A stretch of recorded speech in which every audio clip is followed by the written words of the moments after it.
నీలో నా కృపామయుడా నీలో నా నివసింపజేసినందునా ఇదిగో నా స్తుతుల సింహాసనం నీలో నివసింపజేసినందునా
ఇదిగో నా స్తుతుల సింహాసనం కృపామయుడా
నీ అపారమైన కృపను బట్టి, మహిమ కలిగిన నామమును బట్టి మీకు కృతజ్ఞతాస్తుతులు చెల్లించుకుంటూ దేవా, ఈ యొక్క మాసంలో చివరి ప్రభుత్వముగా నీ సందులో చేరి వచ్చింటుండగా ప్రభా, మా మధ్యలోకి వచ్చినందుకు నీకు స్తుతులు స్తోత్రములు. మా స్థుతి సింహాసనం మీద మీరు ఆసనమై ఉంటున్నందుకు కూడా నీకు వందనాలు వందనాలు వందనాలు వందనాలు ప్రభా. ప్రభాని గణపరచడానికి మమ్మల్ని ప్రత్యేకించి ఏర్పరచుకుని నా తండ్రి ఇక సహవాసంలో నా తండ్రి మమ్మల్ని నడిపించుకున్నందుకు నీకు వందనాలు చెల్లించుకుంటాను. ఆశ్చర్యకరుడు, ఆలోచనకర్త, బలవంతుడైనటువంటి గొప్ప దేవుడివి, పరిశుద్ధుడివి పరిశుద్ధుడివి పరిశుద్ధుడు అయ్యా. అయ్యా నా తండ్రి వేవేల దూతల చేత నిత్యము ఆకాశ మహాకాశంలో ప్రభా ఆశీనుడు అయ్యింది ప్రభా. నా తండ్రి నిత్యము దేవదూతల చేత ఆరాధించబడుతున్నది గొప్ప దేవుడివి. పరిశుద్ధుడు పరిశుద్ధుడు పరిశుద్ధుడు పరిశుద్ధుడు పరిశుద్ధుడిని ప్రభా కొనియాడబడుతున్నట్టు ఏకైక నిజ దేవుడిని నీకు వందనములు స్తోత్రములు స్తోత్రములు ప్రభా. మిమ్మల్ని మహిమపరిచే భాగ్యము, మిమ్మల్ని ఆరాధించే యోగ్యత అయ్యా ఈ స్థితిని మాకు అనుగ్రహించినందుకు నీకు కోటాను కోట్ల కోటాను కోట్ల స్తోత్రములు స్తోత్రములు ప్రభా. ఎవరికి ఏదైతే భాగ్యాన్ని ముందుగా మాకు అనుగ్రహించినందుకు స్తోత్రములు స్తోత్రములు ప్రభా. అద్భుతమైన ఆశ్చర్యకరమైన ప్రభా నా తండ్రి నీ కార్యాలను బట్టి మేము ప్రభా కొనియాడడానికి, ధ్యానించడానికి, ఘనపరచడానికి మాకు ఇచ్చినట్టు సదవకాశమును బట్టి నీకు వందనాలు వందనాలు వందనాలు ప్రభా. ఎవరైతే ప్రభా నీ పరిశుద్ధమైన నామమునందు విశ్వాసం ఉంచి అయ్యా పరిశుద్ధుడైనటువంటి గొప్ప దేవుడిని, పరలోక రాజువేని ప్రభా మిమ్మల్ని విశ్వసించి మిమ్మల్ని ఆరాధిస్తుంటారో అట్టి వారి యొక్క మధ్యలోనికి మీరు వస్తున్నందుకు నీకు వందనాలు వందనాలు వందనాలు ప్రభా. ఆ రీతి విశ్వాసంతో ప్రభా ఈ సమయంలో ప్రభా మిమ్మల్ని స్తుతిస్తున్నాము అయ్యా, మిమ్మల్ని ఘనపరుస్తున్నాము ప్రభా. మిమ్మల్ని ప్రభా నా తండ్రి అయ్యా కీర్తిస్తుంటున్నాము నీకు వందనాలు వందనాలు వందనాలు. మా మధ్యలో వచ్చిస్తున్నందుకు స్తోత్రములు. ఒక్కొక్క బిడ్డని సమయంలో దర్శిస్తున్నందుకు స్తోత్రములు ప్రభా. ఒక్కొక్క బిడ్డలోనికి మీరు ప్రవేశిస్తున్నాను ఆత్మరూపుడు అయి ఉంటున్నందుకు నీకు వందనాలు వందనాలు వందనాలు ప్రభా. అయ్యా నిజమైన గొప్ప దేవుడు అని ప్రభా నా తండ్రి రక్షకుడు అని పాపాల కొరకు నా తండ్రి కల్వారి శిలువలో నా తండ్రి యొక్క బలియాగమును అర్పించి ప్రాయశ్చిత్తాన్ని తీసుకుని వచ్చినట్టు ప్రభుడు అని విశ్వసించి కొనియాడుతున్నట్టు ప్రతి బిడ్డను ఆరాధిస్తున్న ప్రతి బిడ్డను సమయంలో నిర్ధారణగా ప్రభా నా తండ్రి శుద్ధీకరిస్తున్నందుకు నీకు వందనాలు వందనాలు వందనాలు వందనాలు ప్రభా వందనాలు.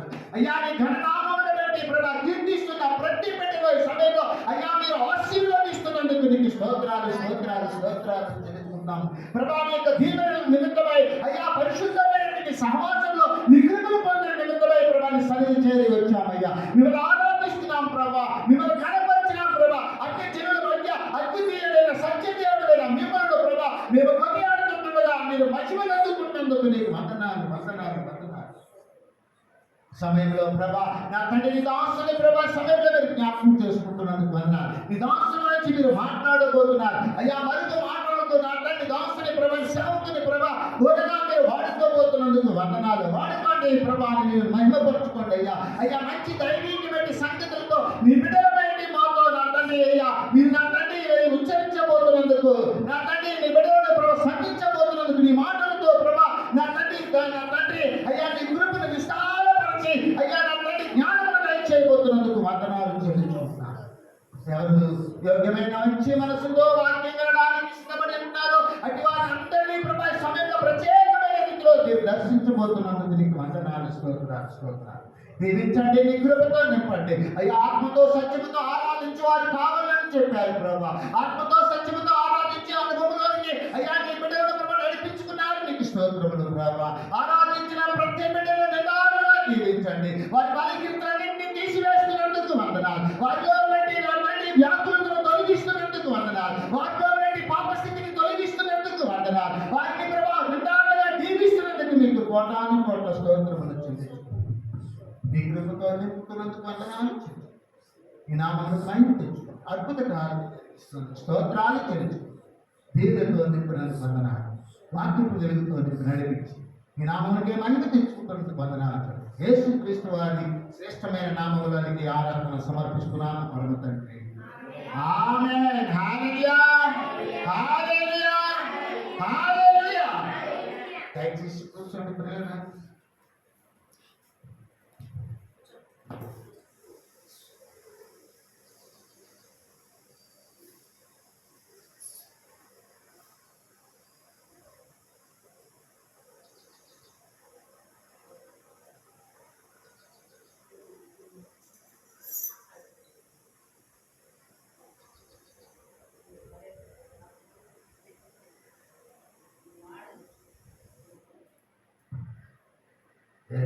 పరిశుద్ధమైన నామమునకు మహిమ కలుగును గాక. ప్రియులారా, దేవుని కృపను బట్టి పరిశుద్ధ గ్రంథములో నుండి పాత నిబంధన గ్రంథం రూతు గ్రంథం 3వ అధ్యాయము 7వ వచనం నుండి 12వ వచనం వరకు స్త్రీలలో ఒక దేవుని వాక్యాన్ని చదివి దేవుని నామాన్ని మహిమపరుస్తారు.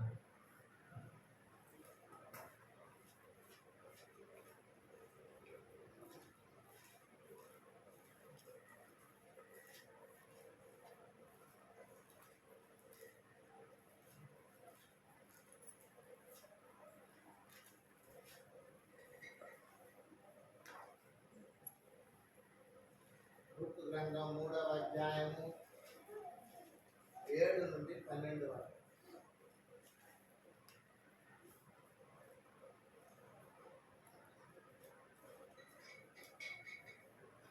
దేవుని వాక్యంలో భయభక్తులతో చదువుతున్నాము. అది రూతు గ్రంథము 3వ అధ్యాయము 7వ వచనం నుంచి 12వ వచనం వరకు చదువుకొని దేవుని నామమును మహిమపరుచుకున్నాము. బోయాజు మనస్సున సంతోషించినట్లు అన్నపానములు పుచ్చుకొని లోపలికి పోయి ధాన్యపు కుప్ప యొద్ద పండుకొనినప్పుడు ఆమె మెల్లగా పోయి అతని కాళ్ళ మీదనున్న బట్ట తీసి పండుకొనెను. మధ్యరాత్రి యందు అతడు ఉలికిపడి తిరిగి చూసినప్పుడు ఒక స్త్రీ అతని కాళ్ళ యొద్ద పండుకొని ఉండెను. అతడు నీవెవరని అడుగగా ఆమె, నేను రూతు అని నీ దాసురాలిని, నీవు నాకు సమీప బంధువుడవు కనుక నీ దాసురాలి మీద నీ కొంగు కప్పుకొను అనగా అతడు, నా కుమారి, యెహోవా చేత నీవు దీవెన నొందిన దానవు. కొద్దివారినే గాని గొప్పవారినే గాని యవనస్తులను నీవు ఎంబడింపక ఉండుట వలన నీ మునుపటి సత్ ప్రవర్తన కంటే వెనుకటి సత్ ప్రవర్తన మరి ఎక్కువైనది. కాబట్టి నా కుమారి, భయపడకము. నీవు చెప్పినదంతయు నీకు చేసేదను. నీవు యోగ్యురాలవని నా జనులందరూ ఎరుగుదురు. నేను నిన్ను ఇడిపింపగలవాడనను మాట వాస్తవమే. అయితే నీకు నాకంటే సమీపైన బంధువు ఒకడున్నాడు అన్నది ఆమె. అలాగే కొరింథీయులకు రాసినటువంటి 2వ పత్రిక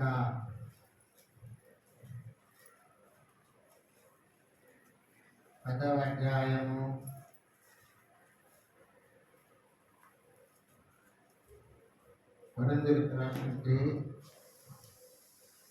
2వ పత్రిక 10వ అధ్యాయము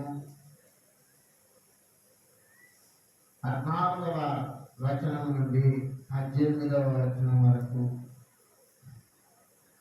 పురుషులు దేవుని వాక్యం చదివి దేవుని నామాన్ని మహిమపరుస్తారు.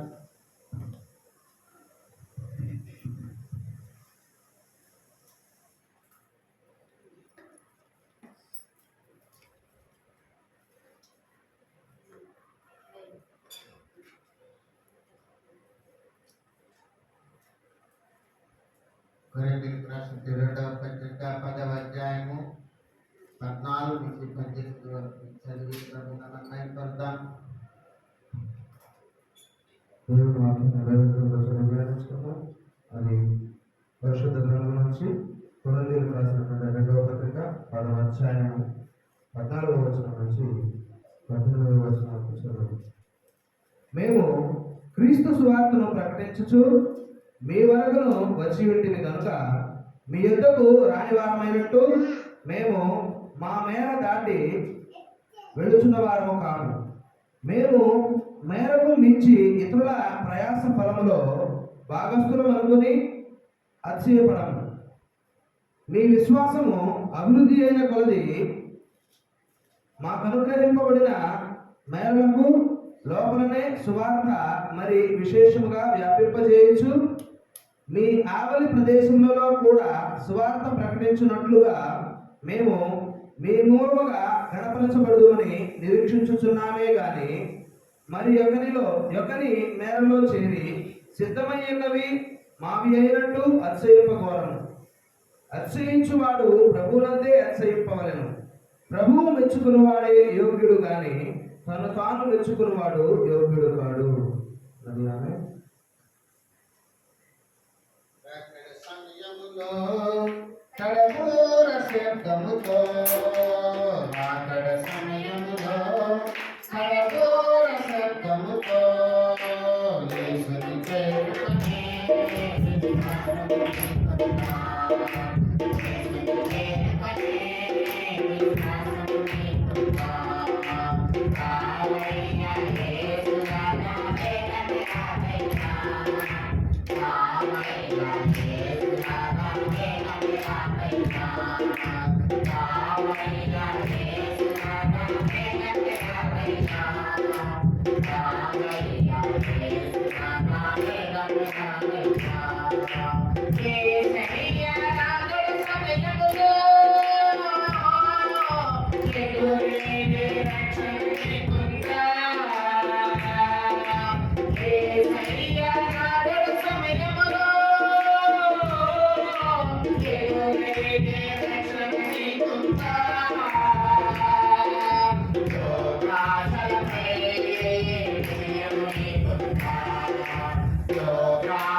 ప్రభువుకు మహిమ కలుగును గాక.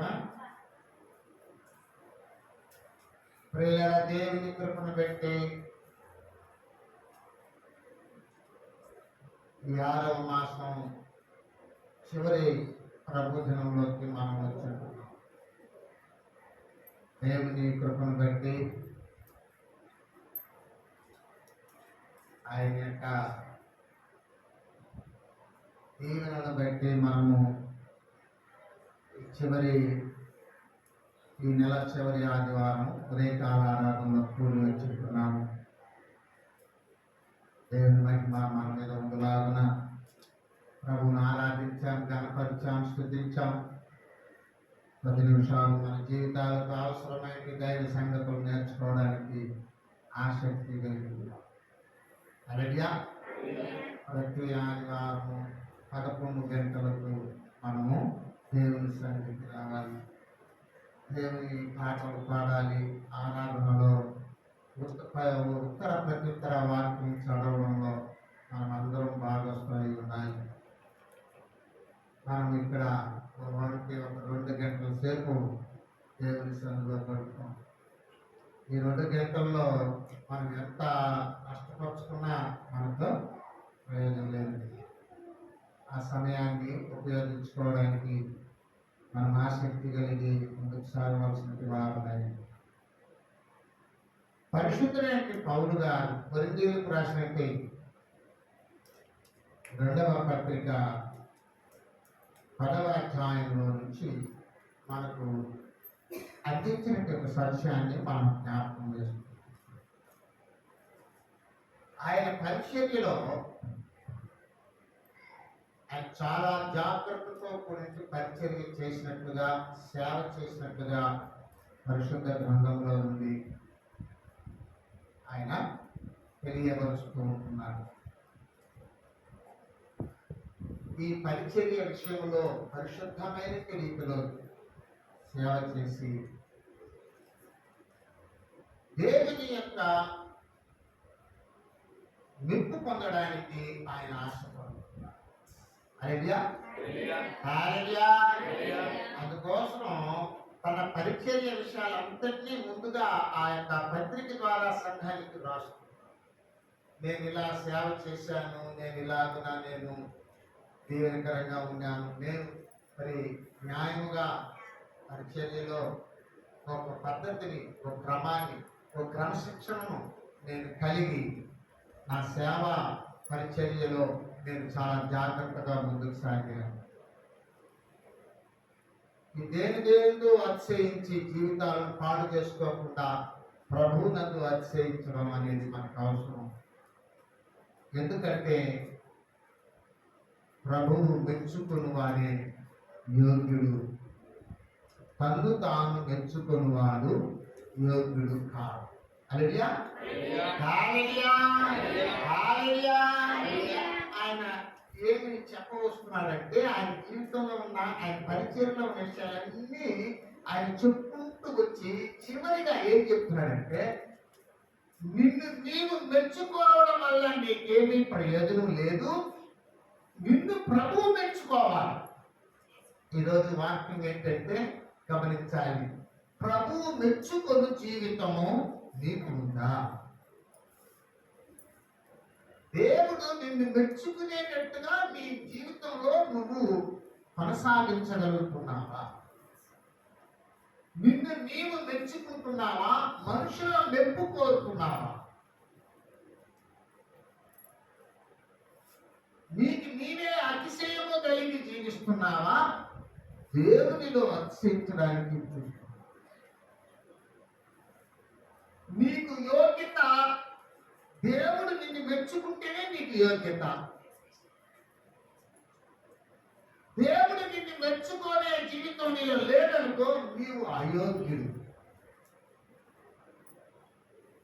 అన్న విషయాన్ని తన జీవితంలో నుంచి ఆయన నేర్చుకున్న విషయాలన్నింటినీ మనకు ఆయన జరిగించినట్టు కార్యాలన్నింటినీ తెలియపరిచి దైవికమైన జీవితంలో మనకు ఒక గుణపాఠాన్ని నేర్పించారు.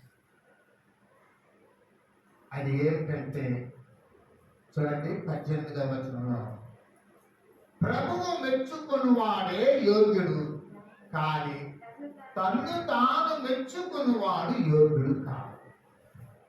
హల్లెలూయా. కొంత ఎక్కువగా చదివినారనుకో, నాకేమి నేను బాగా చదువుతాను, నాకు అన్నీ ఉన్నాయా? కొంత ఎర్రగా, కొంత మంచి ముఖం చక్కగా కనిపించిందనుకో, నేను అందంగా ఉన్నా, నాకేమి తను తానే మెచ్చు. బాగా డబ్బు నిందనుకో, నాకేమి నా డబ్బు బాగున్నది, నాలాగా ఎవరున్నారు అని వాళ్ళని వాళ్ళే మెచ్చు. మంచి బలం ఉందనుకో, నేను ఎవరినైనా కొట్టేయగలుగుతాను, నాకు మంచి బలం ఉంది. ఇలాంటి వాళ్ళనందరినీ కూడా ప్రభువు మెచ్చు. ఒకసారి ఇర్మియా గ్రంథంలోకి వెళ్దాం. ఇర్మియా గ్రంథం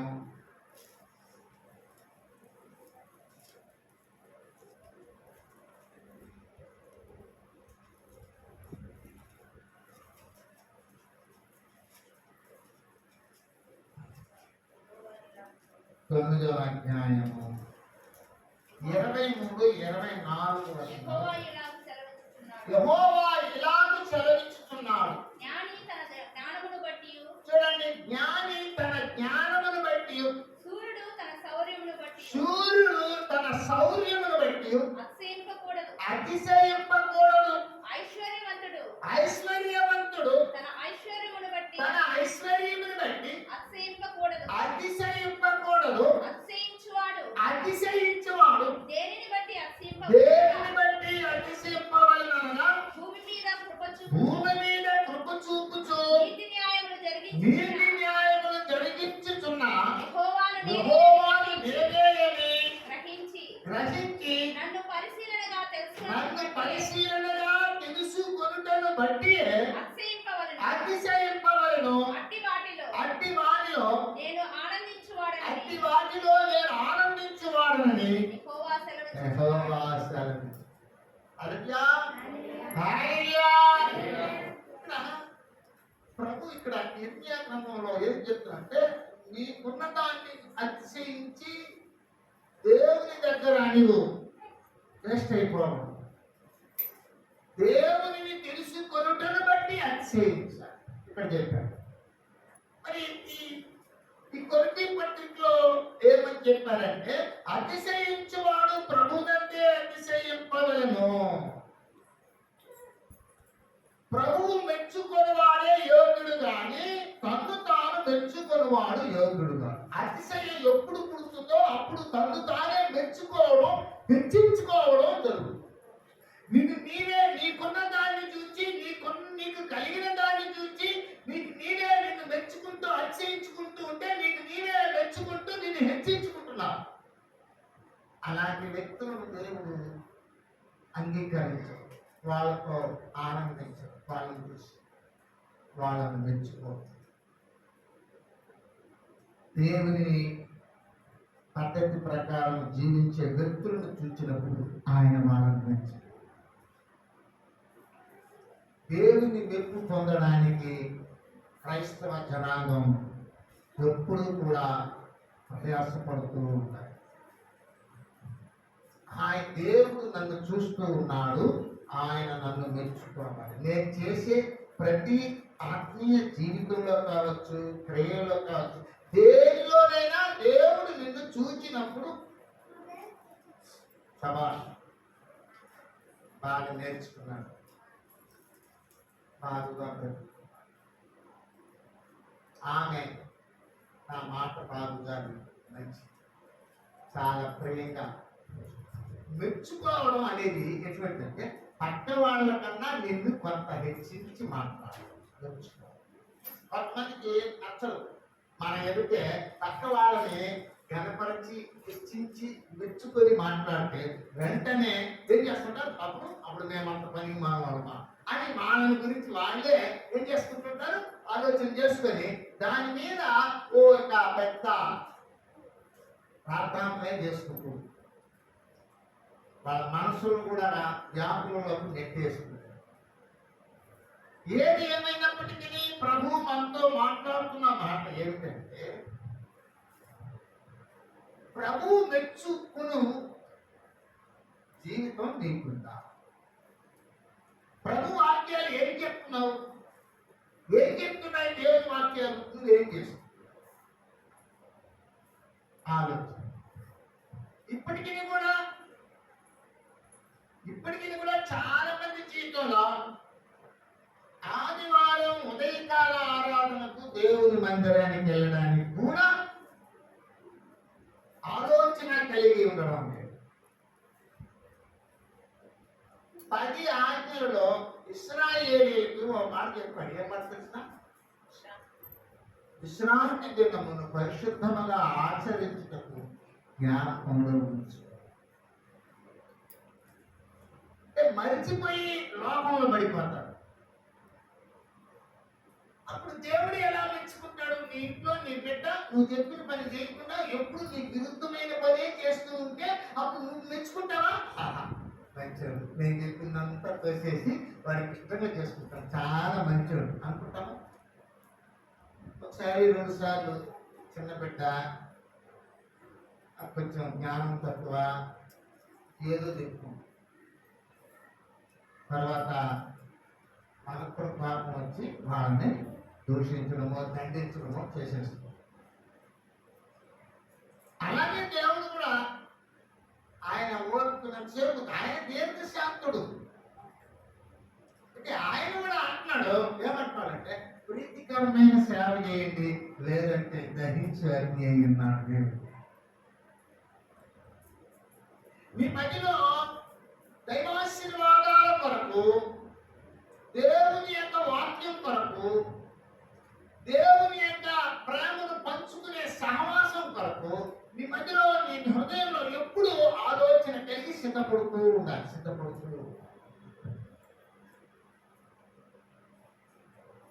బాధ్యత అవసరత ఎవరిదంటే నీది.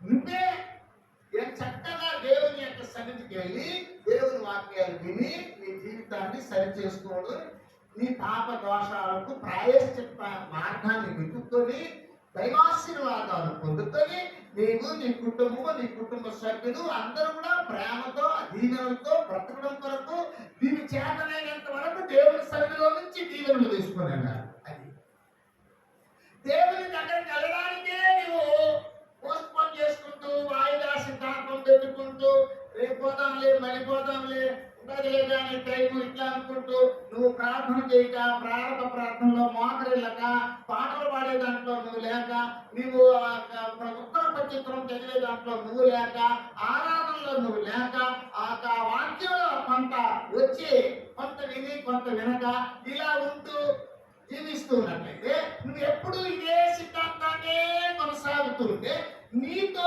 దేవుడు ఎలా ఆనందిస్తాడు, నిన్ను ఎలా మెచ్చుకుంటాడు? ఇది ఓ ఉదాహరణతో కూడిన విషయం.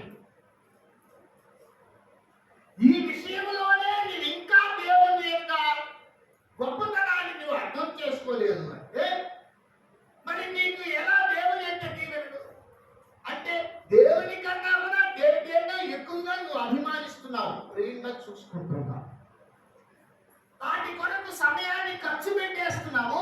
దేవుని దగ్గర నిలవవలసిన సమయం వచ్చినప్పుడు ఆప్షన్ నిన్ను ఎవరు మనుషులు పట్టించుకోవాలి. నిన్ను ఎందుకు పట్టించుకోవాలి? నిన్ను పట్టించుకునే పని కాదు మనుషులకి, వాళ్ళ వాళ్ళ జీవితాల గురించి వాళ్ళు ఆలోచన చేసుకునే పని. ఇక నిన్ను గురించే పట్టించుకుంటున్నారంటే వాళ్ళకు బుర్రలేదని అర్థం. నీ జీవితాన్ని నువ్వు చక్కపరుచుకుంటూ ఉండాలి. ఒక్కొక్కరు వాళ్ళ జీవితాన్ని సరి చేసుకుంటారు.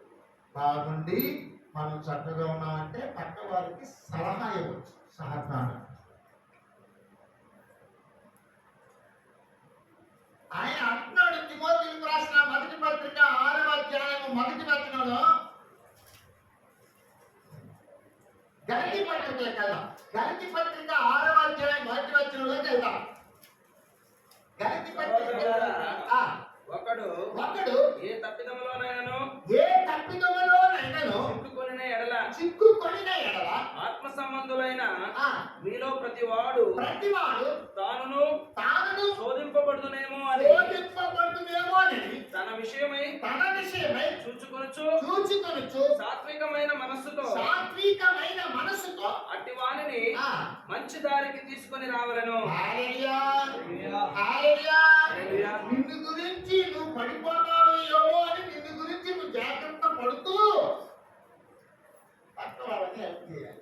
నువ్వు పడిపోయేసి వాళ్ళని లేపడం అంటే అది కుదరదు.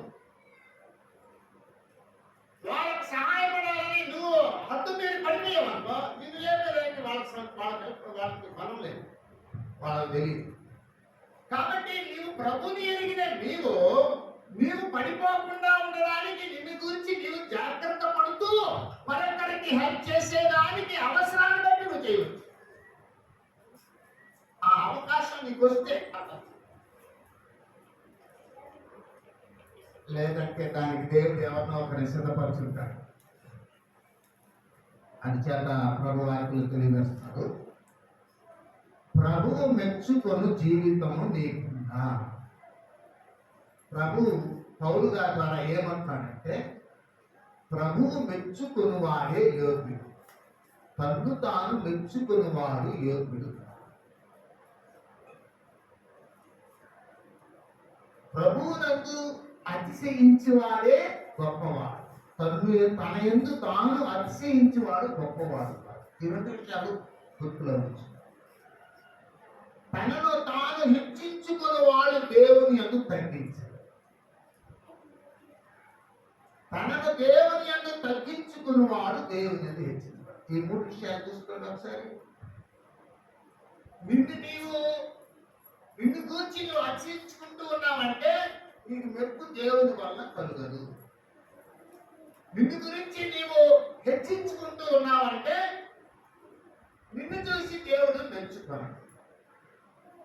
నీవు దేవుని మెప్పు కోరి జీవించే జీవిత విధానము పరిశుద్ధ గ్రంథంలో ఉంది. అలాగునే జీవించగలిగితే దేవుడు నిన్ను మెచ్చుకుంటాడు. దేవుడు నిన్ను మెచ్చుకోవాలి. దేవుడు నీ యొక్క కుటుంబమును దీవించాలంటే కనీసం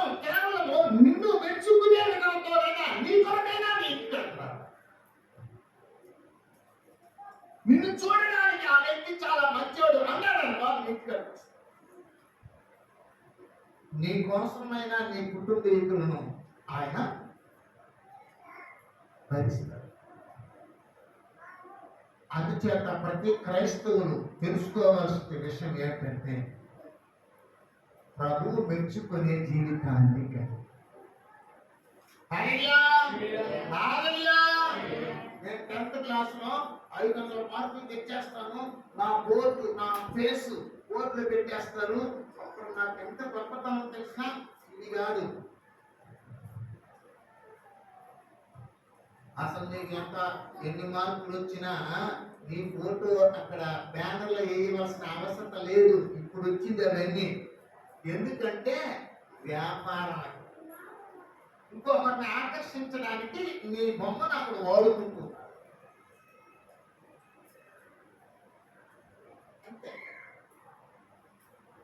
అలా నీకు ఒక 500 మార్కులు వచ్చిందని నువ్వు అతిశయించుకుంటూ ఉండడం వల్ల నీ జీవితం అంతా మేలు పొందాలి.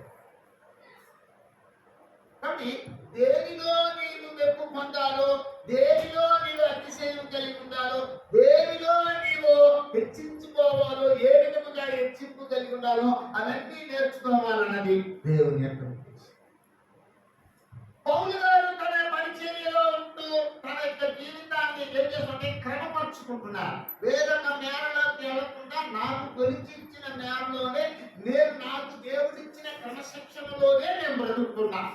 నాకు ఇచ్చిన పరిధిలో, నాకు ఇచ్చిన కుటుంబంలో, నాకు ఇచ్చినట్టు సంఘంలో, నాకు ఇచ్చినట్టు అవకాశాలను బట్టి నేను చక్కగా దేవుని సేవ చేసుకుంటూ నేను ముందుకు సాగుతున్నా.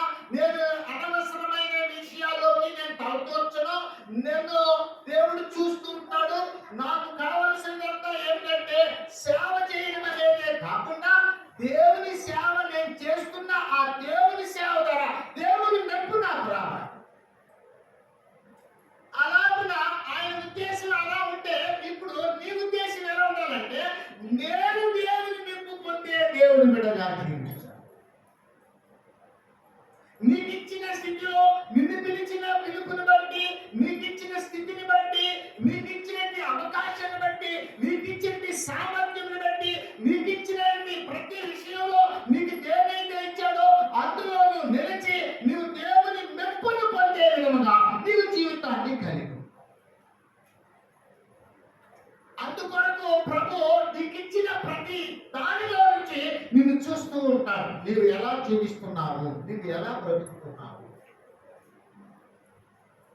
నీవు సౌర్యమును బట్టి అతిశయిస్తున్నావా, జ్ఞానమును బట్టి అతిశయిస్తున్నావా, నీవు ఐశ్వర్యమును బట్టి అతిశయిస్తున్నావా, నీకున్న ఆస్తిపాస్తులను బట్టి అతిశయిస్తున్నావా, దేవునిలోనే జీవించడంలో క్రమంగా పద్ధతిగా ఉండాలని నీవు దేవుని బట్టి జీవించడానికి అతిశయిస్తున్నావు. అలా మీరు జీవించగలిగితే, దేవునిలో అతిశయించి జీవించే జీవితం ఉండగలిగితే ప్రభు ద్వారా మీకు మెప్పు కలుగుతుంది. ఆ మెప్పు కొరకు ఆయన చాలా పాటలు పడ్డాడు, చాలా కష్టపడ్డాడు. ఆయన దేవుని యొక్క నామమును బట్టి చాలా జాగ్రత్తలు తీసుకుంటున్నాడు. కాబట్టి మనము గమనించాలి, ప్రతి మనిషిని దేవుడు చూస్తూ ఉంటాడు. ప్రతి మనిషి చేసే వాటిని బట్టి తీర్మానం చేసి మెచ్చుకుంటుంటాడు, తిరస్కరిస్తూ. కాబట్టి ప్రభువు మెచ్చుకున్న జీవితం నీలో ఉండాలి. దాని కొరకు నీవు ప్రయాసపడాలి. ప్రభువు మెచ్చుకోవాలి. సేవ చేస్తున్నావా, ప్రభువు నిన్ను మెచ్చుకునేటట్టుగా చేయాలి. విశ్వాసిగా ఉంటున్నావా, ప్రభువు నిన్ను మెచ్చుకునేటట్టు. స్త్రీగా ఉన్నావా, పురుషుడుగా ఉన్నావా, మరి చిన్న పిల్లలుగా ఉన్నారా, వృద్ధులుగా ఉన్నారా, ఏ ఏ స్థితిని బట్టి ఏ ఏ పరిధిలో ప్రభువు మిమ్మల్ని పెట్టాడో ఆ పరిధిలో ఉండే, ఆ స్థితిలో ఉండియే నీ దేవుని మహిమపరచాలి. ఆ క్రమం అనేది నీలో ఉంచుకోవాలి. నిన్ను ప్రభువు చూస్తున్నాడని, ప్రభు మెప్పు నీకు కావాలని నీవు జీవించాలి. అదేగా తిమోతికి రాస్తూ ఓ మాట చెప్తున్నాడు. ఏం మాట చెప్తున్నాడంటే, సైనికుడు ఎవడునో తను దండులో చేర్చుకున్న వారిని సంతోష పెట్టవలనని ఈ జీవన సంబంధమైన వ్యాపారంలో చిక్కుకోకూడదు. ఐడియా ఇది ఓ పోరాటం లాంటిదంట క్రైస్తత్వం. విశ్వాసులందరూ సైనికులు అంట. యుద్ధ పోరాటం, సాతానుతో యుద్ధ పోరాటం. ఈ యుద్ధ పోరాటంలో ప్రతి క్రైస్తవుడు ఒక సైనికుడు. ఈ సైనికుడు తను దండులో చేర్చుకుని ఆ యొక్క హత్యలో చేర్చుకునేది క్రీస్తును సంతోష పెట్టడం కొరకు పోరాడుతుంది. అంటే యుద్ధంలో నువ్వు యుద్ధం చేసి వచ్చాక శబాష్ మంచి పని చేశాను అని దండులో చేర్చుకున్న వ్యక్తి నిన్ను చూసి ఆ సంతోషిస్తాడు, మెచ్చుకుంటాడు, నీకు ప్రమోషన్ ఇస్తాడు. ఎక్కడైనా ఉద్యోగంలో చూడైనా చక్కగా చేస్తున్నావు అనుకో, ఆ చక్కగా చేస్తున్న దాన్ని బట్టి ఆ యజమాని ఏం చేస్తుంటే నిన్ను మెచ్చుకున్నాడు అనుకో, నీకు ప్రమోషన్ ఇస్తాడు, నీకు మరింత జీతం ఇస్తాడు. అలాగే దేవుడు నిన్ను పిలిచి నీకు ఆత్మీయ జీవితాన్ని ఇచ్చాడు.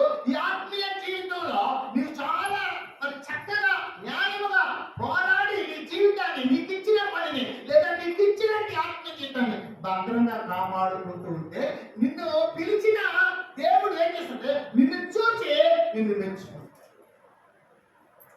ఆయన మెప్పు తప్పనిసరిగా నీకు కావాలి. ఆయన మెప్పు లేకుండా మనుషుల మెప్పు కొరకు ప్రయాసపడుతున్నా లేదా నీకు నీవే మెచ్చుకునేదానికి సిద్ధపడుతున్నా నీ జీవితం దేవుని దగ్గర నుంచి గుమ్మివేయబడుతుంది. అందుకే నువ్వు దేవుని మందిరానికి తప్పకుండా వెళ్ళాలి. నువ్వు తప్పనిసరిగా దేవుని మందిరానికి వెళ్ళాలి, తప్పనిసరిగా దేవుని వాక్యం వినాలి. కండిషన్ సంఘానికి కాదు, కండిషన్ నువ్వు పెట్టుకోవాలి. నేను దేవుని మందిరానికి కరెక్ట్గా వెళ్ళాలి, నేను దేవుని వాక్యాన్ని చక్కగా వినాలి, నన్ను పిలిచిన దేవుని దృష్టిలో నేను మెప్పు పొందే జీవిత విధానాన్ని నేను కలిగి నీ యజమానుడైనట్టి దేవుడు నిన్ను చూస్తూ ఉంటాడు. నిన్ను చూస్తూ ఉండి నీకేం చేస్తుంటాడంటే మెప్పు ఇవ్వడమా లేదా నిన్ను బట్టి ఆయన పాపగించుకోవడమా జరుగుతుంది. అందుచేత పౌలు గారు చెప్తున్నారు, ప్రభువు మెచ్చుకునే జీవితం నీకుందా? ఒక్కసారి నీవు పరిశీలన. ఈరోజు వాక్యంలో కొన్ని సలహా, కొన్ని మరి యొక్క సూచనలు మనకిస్తాం. ప్రభువు మెచ్చుకునే ఆ సూచనలు అవి నీలో ఉన్నాయో లేవో నీవు పరిశీలన చేసుకో. ఐడియా ఫస్ట్ గా దేవుడు ఏం చేస్తుంటాడంటే నీ మనస్సును చూస్తాడు. నీ మనస్సు దేవునికి నచ్చేటట్టుగా ఉండాలి. నీ మనస్సును చూచి దేవుడు మెచ్చుకునేటట్టుగా ఉండాలి. మనస్సు ఏమంట చెడిపోతుందంట.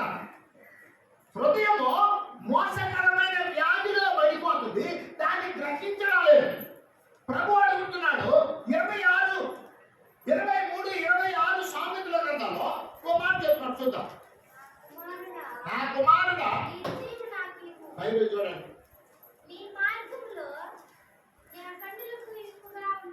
హల్లెలూయా.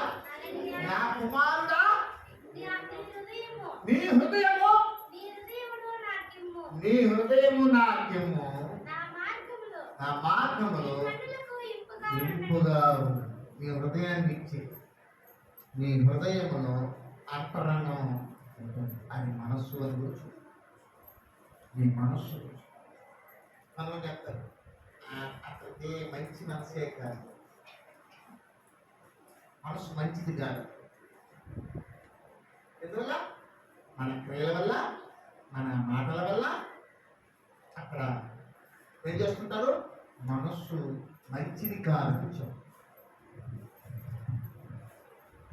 నీతి, న్యాయము, దేవుడు, భక్తి, పరిశుద్ధత ఇవన్నీ అవసరం లేదు కొంతమందికి. డబ్బు, బంగారము, ఆస్తి పాస్తి, జనము, జలము, ఇంకా జనాంగము, పరువు, ప్రతిష్ట ఇట్లా వెళ్ళిపోవాలి. అటెండ్ ఎవరు? దేవుడు ఎవరిని మెచ్చుకోవాలి. తన వాక్యానుసారముగా జీవించాలి అనుకునే వ్యక్తులను చూస్తూ ఉంటారు. వాళ్ళ మనస్సు మంచిదిగా ఉండాలి. హల్లెలూయా. ఇశ్రాయేలీయులకు మొట్టమొదటిగా రాజు దేవుడు ఏర్పాటు చేసి పెట్టారు. ఏర్పాటు చేసి పెట్టిన ఆ రాజు మనసు సరిగ్గా లేదు. ఆ మనస్సు సరిగ్గా లేనప్పుడు ఏం చేశాడంటే ఆయనను పిలిచి ఆయనే పిలిచి దేవుడు ఆయనకి కొత్త మనస్సు ఇచ్చాడు. హల్లెలూయా. ఏ మనస్సు ఇచ్చాడండి? చూడండి ఒకసారి సమూయేలు గ్రంథం, మొదటి సమూయేలు గ్రంథం. అతడు సమూయేలు నొద్ద నుండి వెళ్ళిపోవటంటే తిరగక దేవుడు అతనికి కొత్త మనస్సు అనుగ్రహించెను. హల్లెలూయా. హల్లెలూయా. ఏం చేశాడు దేవుడు? కొత్త మనసుని ఇచ్చినాడు. 10వ అధ్యాయం 9వ వచనం. కొత్త మనసుని ఇచ్చినాడు దేవుడు ఆయనకి. కొత్త మనసుని ఇస్తే ఆ మనస్సును ఆయన ఏం చేశాడంటే పాడు చేశాడు.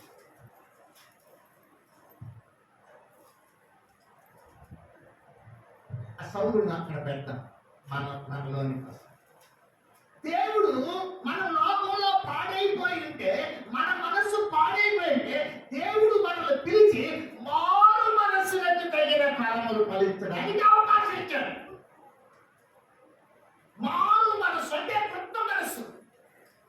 మనం కూడా ఆ కొత్త మనస్సును మరి తీసుకొని అంటే బాప్తిసం పొందుకొని మళ్ళీ పోయి తాగుతాం, మళ్ళీ పోయి విగ్రహారాధన చేస్తాం, మళ్ళీ పోయి లోకంతో కలుసుకుంటా ఉంటాం, మళ్ళీ పోయి దేవునికి విరుద్ధమైన చెడు అలవాట్లు కలిగి ఉంటాం, చెడు బుద్ధులు కలిగి ఉంటాం, చెడు ఆలోచనలు కలిగి ఉంటాం. అంతా చెడ్డమే. అంటే హృదయము మోసకరమైన వ్యాధిగా ఉండింది. ఆ మనసు చెడిపోయింది. ఆ మనసును ఏం చేశాడంటే మార్చి దేవుని మనసు మార్చాడు.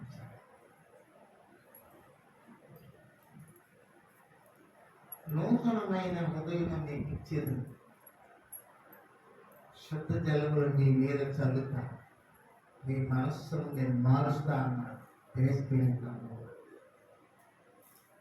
ఆయన దగ్గరికి వచ్చినప్పుడు నీ హృదయాన్ని మార్చి నీకు మంచి మనసును ఇచ్చి నిన్ను ప్రభు బిడ్డగా చేర్చుకుంటే నువ్వు మళ్ళా మనసులో నువ్వు దేవుని తప్పు కొరకు నువ్వు మనసులో ఎప్పుడు దేవుని వైపుగా తిప్పుకోవడం వదిలిపెట్టి సౌలులాగా చాలా మంది ఏమవుతుందంటే మనస్సు మళ్ళా జరగదు, మళ్ళీ లోకాన్ని తిప్పేస్తారు. అటువంటి వాళ్ళంటే ఆయనకి నచ్చదు. దేవుడు నిన్ను పానీయాన్ని పిలిచి లోకంలోంచి నిన్ను పిలిచి నీకు దైవ సేవకుని సంఘాన్ని పెట్టి నీకు మంచి వాక్యం ఇచ్చి నీ పాపం యావత్తు తొలగిపోవడానికి నీకు మార్గం చూపించి నిన్ను సంఘంలో పెట్టి పోషిస్తుంటే నీ మనసు మళ్ళా పాతదానికే తిరిగితే ఎలా దేవుడు నిన్ను మెచ్చుకుంటాడు. అందుచేత ప్రభు వాక్యంలో తెలియపరుస్తాడు, మనిషి మనస్సును దేవుడు పరిశీలన చేశాడు. ఈ సౌలు ఇలాగ జీవిస్తున్నాడా, ఆ మనసు కొత్త మనసు ఇచ్చినా కూడా అది మళ్ళీ పాడు చేసుకొని లోక సంబంధమైన రీతిలో జీవించాడు. కాబట్టి దేవుడు పాపం వచ్చేసి ఏం చేస్తుంటే మొదటి సమూయేలు గ్రంథం 13వ అధ్యాయం 14వ వచనంలో కదా యెహోవా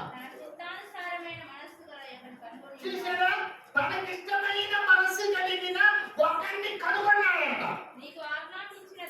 కానీ నువ్వు నీకు చెప్పింది నువ్వు వినకపోయినావు కనుక జనుల మీద ఆయన రాజుగా పెట్టేసినాడు, నిన్ను తీసేసి.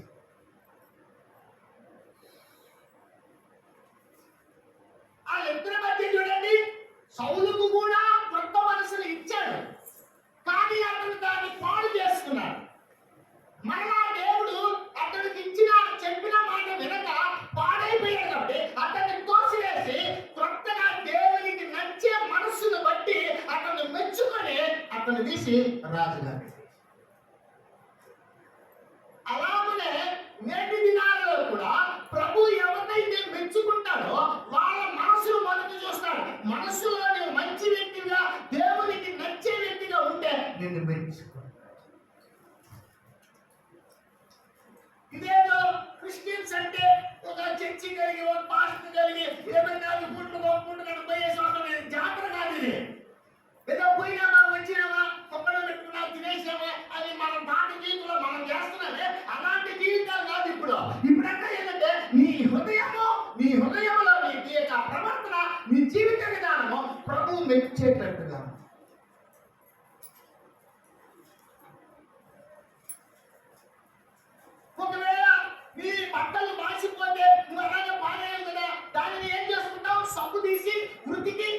భద్రంగా పవిత్రంగా చేసుకోవడానికే చూస్తాం. అలాగే నీ జీవితంలో ఏదైనా ఆలోచన నీ మనసులో ఏదైనా దేవునికి విరుద్ధమైన వస్తే కూడా దేవుని వాక్యంతో ఏంటంటే సరి చేసుకోవాలి.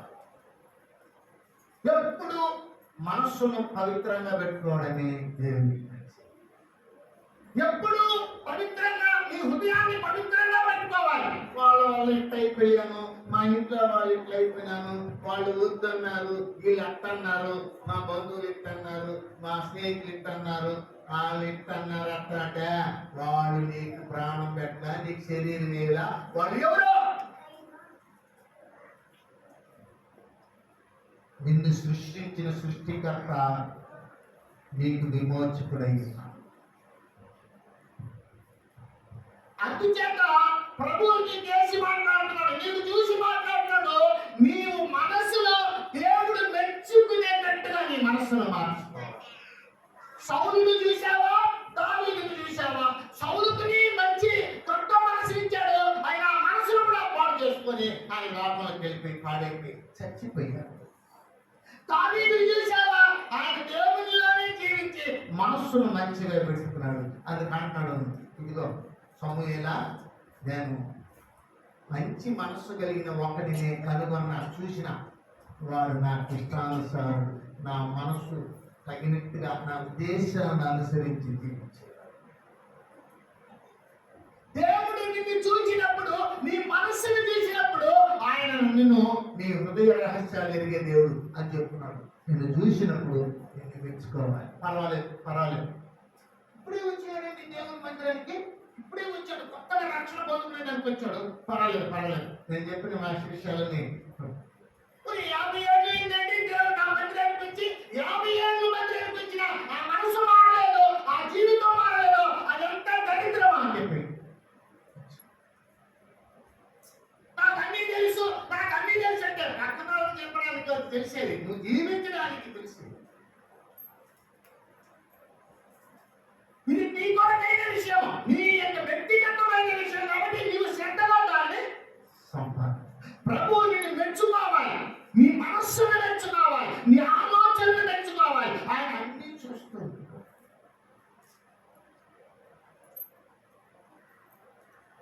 సామెతల గ్రంథం 14వ అధ్యాయం 30వ వచనంలోకి వెళ్దాం త్వరగా. సాత్వికమైన మనస్సు శరీరమునకు జీవము, మస్తరము ఎముకలకు కుళ్ళు. సాత్వికమైన మనస్సు, సాత్వికము అంటే కృష్ణ త్యాగబుద్ధి. దేని కొరకు త్యాగం? పరలోకం కొరకు. భూమి మీద ఉన్న కుళ్ళు కుతంత్రాలన్నింటినీ వదిలేయాలి. ఎవరితో ధ్యానం చేస్తున్నావు కాదు అర్థం. నీవు దేవుని రాజ్యం వెళ్ళాలంటే భూమి మీద ఉన్న కుళ్ళు కుతంత్రము ఆ ఉదయాన్ని ఏం చేయాలంటే మార్చుకోవాలి, వదిలేయాలి. నీకు నిత్య జీవం ఇస్తాడు. సాత్వికుడు యేసయ్య దీన మనస్సు కలిగిన తగ్గింపు మనస్సు దేవుడు కోరుకుంటాడు. నీకు రహస్యం తెలుసా? కొంతమందికి ఏమి గుర్తుపోతుంటారు, చర్చికి పోతుంటారు. మేము ఆ చర్చికి పోతున్నాము, మేము ఈ చర్చికి పోతున్నాం, మా ఊర్లో బాగుంటుంది, ఇక్కడ అంతా బాగలేదు, ఇప్పుడు రోజు ప్రార్థన పోవాలంట, ఏందో బాబా ఇట్లా దేవుడు ఎవరైనా నిన్ను అడుగుకుంటారా? డాక్టర్ వచ్చి రమ్మా మాస్క్ పెట్టుకురా అంటారా? నువ్వే బాగుపడతావు, డబ్బులు ఏమార్చుకొని ఇచ్చేసి ఎవరికి సమానం. నీ జీవితానికి అడ్రస్ ఎప్పుడు ఉంటుంది దేవుడు లేకపోతే. నీకు ఎవరు ఉత్తరవాది? నీకు ఎవరే ఉత్తరవాది లేదు. ఎవరికి ఉంది అలాంటి యోగ్యత? ఎవరు ఉత్తరవాది లేదు. ఒకసారి చూడండి, పట్టుకొని మొదటి యోహాను పత్రిక 2వ అధ్యాయం 1వ వచనంలో, యోహాను పత్రిక చిన్న పిల్లలారా, 2 యోహాను మొదటి యోహాను 2:1, మొదటి యోహాను 2:1 పత్రిక. నా చిన్న పిల్లలారా, మీరు పాపము చేయకుండుటకై ఈ సంగతులను రాయించిన ఎవడైనను పాపము చేసిన నీతిమంతుడైన యేసు ఉత్తరవాది తండ్రి అంటే మనకున్నాడు. హల్లెలూయా. ఆయనే నీకు ఉత్తరవాది, ఆయనే నీ కొరకు ప్రాణం పెట్టినవాడు, ఆయనే నీకు మానవుడే జన్మించినవాడు, ఆయనే పాపాలు తీసివేయడానికి వచ్చాడు, ఆయనే సైతానును లయపరచడానికి వచ్చాడు, ఆయనే నిన్ను పరలోకంలో తీసుకోవడానికి వస్తాడు, ఆయనే తిరిగి నిన్ను లేపడానికి రాబోతున్నాడు. ఏటు చెట్టు నీకు ఉత్తరవాది ఆయనే. ఆయన మెచ్చుకుంటేనే నీకు మెప్పు, లేదంటే లేదు. కాబట్టి ఆయన నీ మనస్సును చూస్తున్నాడు. మానసికంగా, మనస్ఫూర్తిగా, హృదయపూర్వకంగా, అంతరంగపూర్వకంగా నీ మనసు ప్రక్కదిగానే ఉండాలి. దావీదు ఈ మనసు మంచిగా ఉన్నట్టు దావీదు ఓసారి పొరపాటు చేసేసాడు. ఆయన మనస్సు పాడైపోయినాడు. అప్పుడు ఆయన ఏమని ప్రార్థన చేస్తున్నాడు? 51:10 చూడండి. ఏమని ప్రార్థన చేస్తున్నాడు? దేవా నా యందు శుద్ధ హృదయము కలుగజేయము, నా అంతరంగములో స్థిరమైన మనస్సును నూతనముగా పుట్టించము. హల్లెలూయా. హల్లెలూయా. చూడండి మరొక మాట చూద్దాం. 12వ వచనం. రక్షణానందము నాకు మరలా పుట్టించము, సమ్మతి గల మనసు కలిగజేసి నన్ను దృఢపరచు. దిగజారిపోయే మనసు నాకు గట్టి మనసు లేవు. చాలా మంది లోకంలో అట్లా పడిపోతారు. ఆయన అట్లా ఒక స్త్రీని తీసినాడంట, పడిపోయినాడు. అందుకోసం చెప్పాను, అబ్బో నాకు ఈ మనసు దిగజారిపోయింది ఆయన చూడడంతో. కాబట్టి దృఢమైన మనసు ఇవ్వు. పోతుంటారు, నీ మార్గంలో పోతున్నావు. ఇది క్రైస్తవ మార్గం అనుకో. క్రైస్తవ మార్గంలో నువ్వు పోతున్నావు మార్గం. పోతున్నప్పుడు త్వరగా వెళ్ళవలసిన పరిస్థితులు వచ్చింది. ఓ కుక్క జరుగుతుంది, నువ్వు వెళ్ళి పరిగెత్తుకుంటూ వెళ్ళవలసిన అవసరం వచ్చింది. అప్పుడు వెంటనే కింద ఉన్న రాయి నువ్వు చూడకుండా వెళుతున్నావని రాయి వెళ్ళిపోయింది, పడిపోయింది. ఇప్పుడేం చేస్తావు? ఆయన వెళ్ళిపోతావా? వేయాలి కదా. దేశం ఏం చేయాలి? కాళ్ళు చేతులు ఇదిలించుకొని మళ్ళీ బలం పొందుకొని నీ ప్రయాణం వెళ్ళిపోవాలి. లేదంటే వచ్చి కొరికేస్తా. అదే సైతాన్, అదే పాపం. ఒకవేళ పడిపోయినా లేచి దేవుని దగ్గర ప్రార్థన చేసుకొని కొత్త మనసును పొందుకొని మరి నీ మనస్సు చూస్తే వేళాకాలం దేవుని దగ్గర ఉంటుంది. నీ మనస్సు మంచిదైతే నీ జీవితం మంచిది. ప్రభు నిన్ను మెచ్చుకోవడానికి ఫస్ట్ నీ మనస్సును చూసి. ఎవరికి తెలియదు నీ మనసులో ఉండే లోటు. అలయ్యా స్వామితో చెప్పాడు, సముద్రం లోపన్నా తెలుసు కానీ మనసులో మాత్రం తెలియదు అని ఇక్కడ చెప్తుంటారు. యేసయ్యకి అట్టే తెలిసిపోతున్నాడు. హల్లెలూయా. హల్లెలూయా. కాబట్టి నీ మనస్సు దేవునిలో కొత్తగా పెట్టుకుంటే నిన్ను మెచ్చుకుంటాడు దేవుడు. ఆయన మెప్పు పొందుకుంటేనే నువ్వు గొప్పవాడు. కాబట్టి నీ మనస్సు దేవుడు మెచ్చుకునేటట్టుగా నువ్వు ఉంచుకోవాలి. ఇంకెవరు ఇక్కడ ఎవరు నీకేం చేయరు. నీకెవ్వరు ఇక్కడ ఉత్తరవాదులు కాదు. నీకెవరు కావాలంటే నీకు హెల్ప్ చేయగలుగుతారు కానీ నీకు బోధించి నువ్వు నిలబెట్టగలిగేటట్టు వాడు లేడు. దేవుడు, సేవకుడు, సంఘం, ఈ మూడే నీకు ఉపయోగం. అంచేత దావీదు దేవుడు మెచ్చుకునే మనస్సు కలిగిన వాడు. పడిపోయినా కూడా లేచి దేవుని దగ్గర ప్రార్థన చేసి బుద్ధి వేసుకొని జీవితాన్ని కొనసాగించుకున్నాడు. కాబట్టి ఆయన గురించి అపోస్తల కార్యము 13వ అధ్యాయం 22వ వచనంలో ఏం చెప్తున్నాడు కృష్ణ చూడండి. ఏం చెప్తున్నాడు పౌలు గారు? ఒక మంచి దైవజనుడు చెప్తున్నాడు. అతన్ని తొలగించి దావీదును వారికి రాజుగా ఏర్పరచు మరియు ఆయన నేను యెషై కుమారుడైన దావీదును కనుగొంటిని. అతడు నా ఇష్టానుసారుడైన మనుష్యుడు. అతడు నా ఉద్దేశములను నెరవేర్చునని చెప్పి అతని గురించి సాక్ష్యం ఇచ్చి. హల్లెలూయా. దేవప్రసాద్ హల్లెలూయా.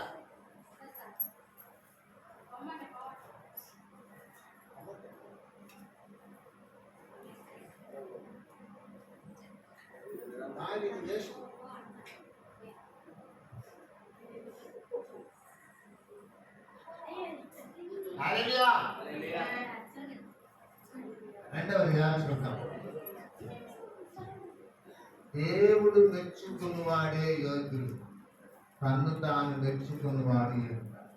నీ జీవితం దేవుని మెప్పును పొందే జీవితంగా ఉంది.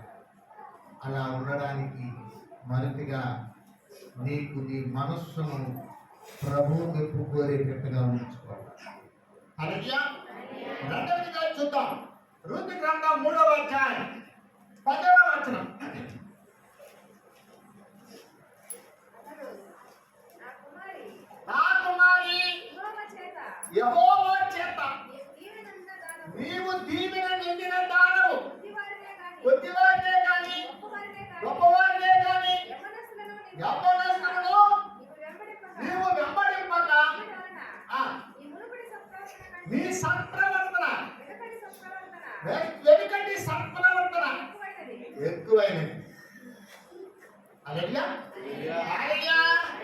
బోయజు అనబడేటి ఆ పొలము యొక్క యజమానుడు ఆ పొలములో పని చేయడానికి వెళ్ళిన ఒక స్త్రీని, రూతు అనబడే స్త్రీని చూచి మెచ్చుకుంది. హల్లెలూయా. ఏం చేస్తున్నంట? మెచ్చుకుంది. ఏం చూసి మెచ్చుకున్నాడు? ప్రవర్తన. నీ ప్రవర్తన చూసి దేవుడు మెచ్చుకోడు. చూస్తున్నాడు, అక్కడ కనుగొన్నాడు అన్నాడు, అక్కడ మనసు నేను చూసినాడు అన్నాడు, ఇక్కడ ప్రవర్తన చూస్తున్నాడు. నీతో ఎవరు ఉండరు, నువ్వు ఎక్కడెక్కడో పనికి వెళ్తూ ఉంటావు, స్కూల్కి వెళ్తూ ఉంటావు, మరి ఉద్యోగాలకు వెళ్తూ ఉంటావు, జనాలకు వెళ్ళిపోతుంటావు, అన్ని జనులకు వెళ్తుంటావు, బంధువులకు వెళ్తుంటావు, స్నేహితులకు వెళ్తుంటావు, ఎక్కడెక్కడికో వెళ్ళిపోతుంటావు, పురుషుల దగ్గరికి వెళ్తుంటావు, స్త్రీ దగ్గరికి వెళ్తుంటావు, అనేక దగ్గరికి నువ్వు వెళ్తూ వస్తూ ఉంటావు. అయితే నీ ప్రవర్తన నువ్వు కాపాడు. నీ ప్రవర్తనను చూస్తుంటాడు. ఆయన అంటాడు, ఆమె ఒక విధవరాలు, ఆమె అందమైన స్త్రీ, ఆమె విధవరాలు, ఆమె పురుషుడు లేని ఆ స్త్రీ, ఆమెను బట్టి ఆయన చూస్తూ ఉన్నాడు. ఆ యజమాని అనబడే ఆ బోయను చూస్తున్నాడు. కుమారి, నీ మునుపటి సత్ప్రవర్తన కంటే వెనుకటి సత్ప్రవర్తన మరి మంచిదిగా ఉంది. హల్లెలూయా.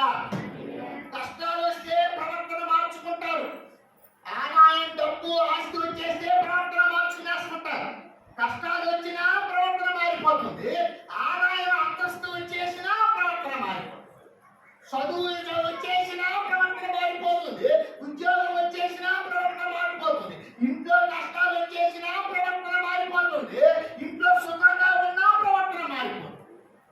చర్చిలోకి వస్తే ఒక ప్రవర్తన, బంధువుల దగ్గరికి వెళ్ళిపోతే ఒక ప్రవర్తన. ఏంటది? ఓసర బిల్లి భక్తి అంటారు. ఎక్కడికి వెళితే ఆ జనాలకి అడ్జస్ట్ అయిపోతారయ్యా. ఏంటది? థమ్సప్ బాటలు మూట అన్నిటికీ సరిపోతుందంట. ఈ మూట తీసి ఇంకో పెద్ద బాట వేసుకొని దానికి సరిపోతుందంట. అట్ట దేవుని విషయాలు అన్నిటికీ సరిపోతుందంట. లోకాలు అన్నిటికీ సరిపోతారు. అనుభవం ఉండదు. ఎప్పుడో వదిలేసి ఉంటారు. ఏది సాంప్రదాయాలు ఎప్పుడో వదిలేసి ఉంటారు సాంప్రదాయాలు. అయినా ఇప్పుడు పోయి నేర్పిస్తాను. అక్కడ నేను చేయకూడదు కదా అని వాడుతున్నాను. సువార్త చెప్పవలసింది నోరు, అశుభవార్త చెప్పి వాళ్ళని పాతాళంలోనికి వాళ్ళని వాళ్ళని అప్పగించుకునేటట్టుగా నేర్పిస్తాను. అవసరమా? వీటన్నిటినీ, ఈ ప్రవర్తన అంతటినీ దేవుడు చూసుకుంటాడు. వ్యభిచారం చేస్తున్నావా, త్రాగుబోతుతనం చేస్తున్నావా, దెబ్బలాడుతున్నావా, లోకంలో దొంగతనాలు చేస్తున్నావా, నీవు లోకంలో నీవు ఏమేమి చేస్తున్నావో అన్నీ చూసుకుంటాడు. సత్ప్రవర్తనకు సంబంధించిన దానికి విరుద్ధమైన వాటన్నిటిని చూసి నిన్ను సెలెక్ట్ చేస్తాడు. నీకు మెచ్చుకునే యోగ్యత ఉంటే మెచ్చు. తప్పనిసరిగా నీ జీవితంలో, నీ కుటుంబంలో మేలు పొందాలన్నా, నెమ్మది పొందాలన్నా, నీవు పాపాలకు ప్రాయశ్చిత్తం పొందాలన్నా, పరలోకంలోకి వెళ్ళాలన్నా, దేవుని గొప్పగా వాడబడాలన్నా, నీకు మెప్పనేది ప్రభు దగ్గరికి రావాలి. దీన్ని ఏమంటారు? ర్యాంక్ అంటారు. ఎగ్జామ్ రాసినప్పుడు నీకు మంచి ర్యాంక్ ఉంటేనే నీకు ఏం చేస్తుంటారా, నువ్వు కోరుకున్నంతది కాలేజీలో నీకు సీట్ ఇస్తాను. అలాగా నీవు దేవుని అడిగితే అప్పుడు దాంట్లోనికి నీకు ఇవ్వడానికి దేవుడు అనుమతిస్తాడు. నీ మెప్పును బట్టి నువ్వు పొందుకునే మెప్పు దేవుని దగ్గర నుంచి. ఊరికే కాలక్షేపాలు చేసుకొని జీవితాలు బాగుపడుతున్న వయసు అయిపోయి చచ్చిపోయి మట్టిలో వెళ్ళిపోయింది అంటున్నా. సత్యం తెలుసుకొని జాగ్రత్తగా పెడితే మనం బ్రతుకుతాం, మన బిడ్డలు కూడా ఒక మంచి మార్గం ఏర్పరచుకొని దేవునిలో సాక్షిగా నిలబడతాం. చనిపోయిన సాక్షులుగా వేళకోళపు జీవితాన్ని వదిలిపెట్టేసేవాళ్ళు, జీవించేవాళ్ళు, దేవుడిని వదిలిపెట్టేవాళ్ళు కృష్ణ వాక్యం చేయని వాళ్ళు, వాక్యం చేయని వాళ్ళే చెప్తారు. నాకు తెలియదు.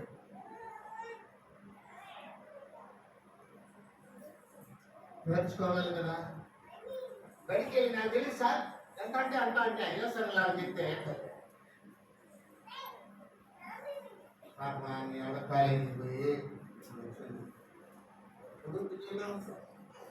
పాట పాడపోయా, ప్రార్థన చేయబోయా, బైబిల్ చదవబోయా, కృష్ణులో జరిగాం. నవ్వు మనది, నాకు బాధ మనది, నాకు నవ్వు మనది. బిడ్డ పాపం చెడిపోతుంది నా బాధ. ఆయన అంటే సత్యం బాగుంటాను నా కడుపున చెడబుట్టినప్పల్లా అట్లా వరుసలో నేను చెప్తే ఇక్కడ దగ్గరుంది. అలాగే నీ ప్రవర్తనను చూస్తున్నావు. నీ ప్రవర్తనను బట్టి నీకు ప్రతిఫలం. నువ్వు మంచిదానిగా చెడ్డవాడిగా ఆయన చూచి సెలెక్ట్ చేసి నీ జీవితానికి ఒక తుది తీర్పిచ్చాడు. నువ్వు రాయి రాకను మొక్కడం లేదు, సృష్టికర్తను మొక్కుతున్నావన్న విషయాన్ని మర్చిపోవాలి. కాబట్టి మనం ఏం చేయాలి? మన ప్రవర్తన చక్కగా ప్రభువు ఇక ఈ ముందుండే చూడు, ఈ ముందుండే వాళ్ళకి ఒక మాట చెప్తా. ఈ ముందుండే వాటి మూడవ కలసి పత్రిక 3వ అధ్యాయం 20వ వచనం.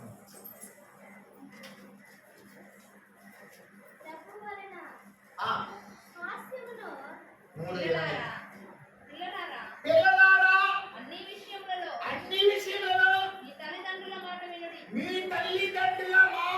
వినుడి. ఇది ప్రభువును బట్టి మెచ్చుకొనదగినది.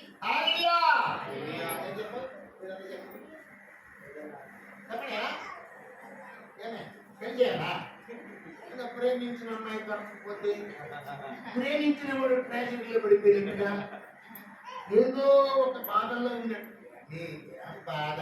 ఈ పక్క ఒకరు ఆ పక్క ఒకరు ఉన్నారు, ఎవరులాగా ఈ పక్క ఒకరు ఆ పక్క ఒకరుగా ఆరోను ఊరు ఈ పక్క ప్రార్థనాపరులు ఆ పక్క ప్రార్థనలు ఎవరులా తిమోతి వాళ్ళ అమ్మ నిద్ర పట్టుకొని ఏం చేసి సాగు చేస్తారు. వాళ్ళు వదిలిపెట్టారు కదా, నీకు తెలియదు వాళ్ళ గురించి.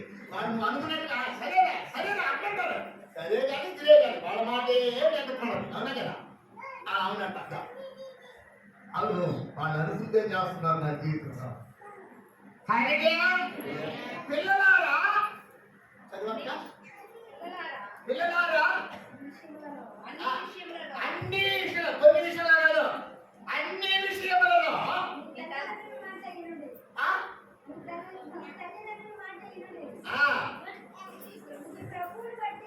మెచ్చుకునే దేవుడు మెచ్చుకునే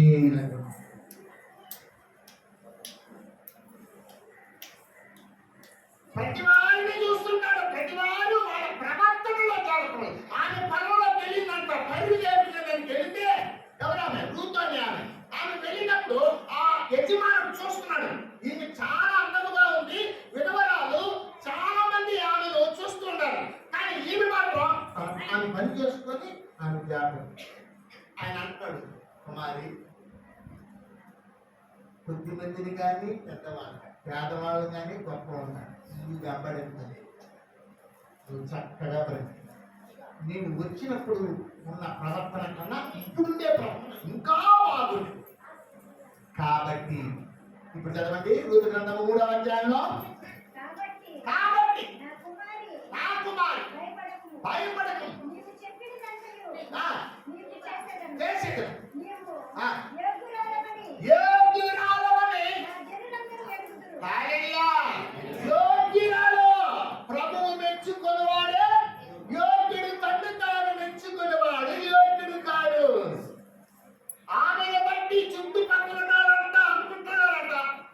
ముఖ్యమైనది. నీ సాక్ష్యం నీ ప్రవర్తన వలన నీకు వచ్చిపోయేది అక్కడ నష్టం ఇట్లా చెప్పుకునేది ఇవన్నీ చూసుకుంటే నీ ఇష్టం. కాళ్ళు చేతులు బాగున్నాడు రోజు నీ ఇష్టం. ఆ పేరుని చెప్పాడు నీకు ఇష్టం కాని చోటుకి మోసుకొని పోతాడు. కాళ్ళు చేతులు బాగున్నాడు చేతే మన ఇష్టం. మన కాళ్ళు చేతులు పనిచేయాలంటే పక్క వాళ్ళ ఇష్టం. కొట్టి కూడా ఒక ముద్ద అంటారు. అది ఎప్పుడో ముసలి అయిపోయిన తర్వాత కూడా అనుకోబాటది. చిన్నప్పుడు కూడా అలాంటి వాళ్ళని హాస్పిటల్లో చూసుకున్నాం. మనం గమనించాలి. మాట్లాడుకుంటే అక్కడ కేవలం ఫలితం తీసుకుని పైకి వెళ్ళిపో.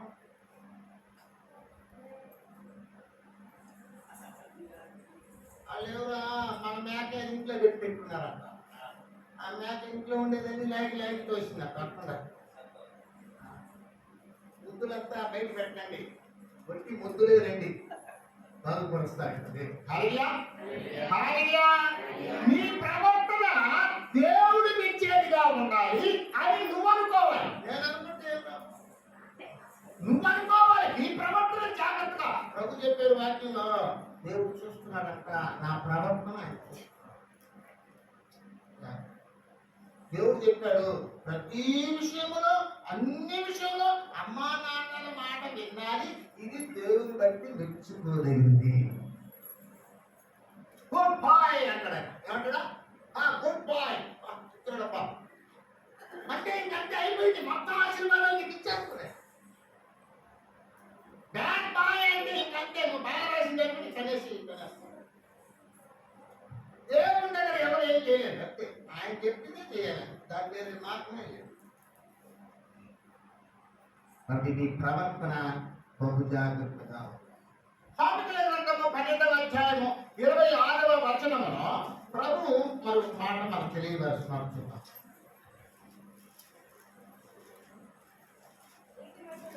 నీతిమంతులు దారి చూపుతారు.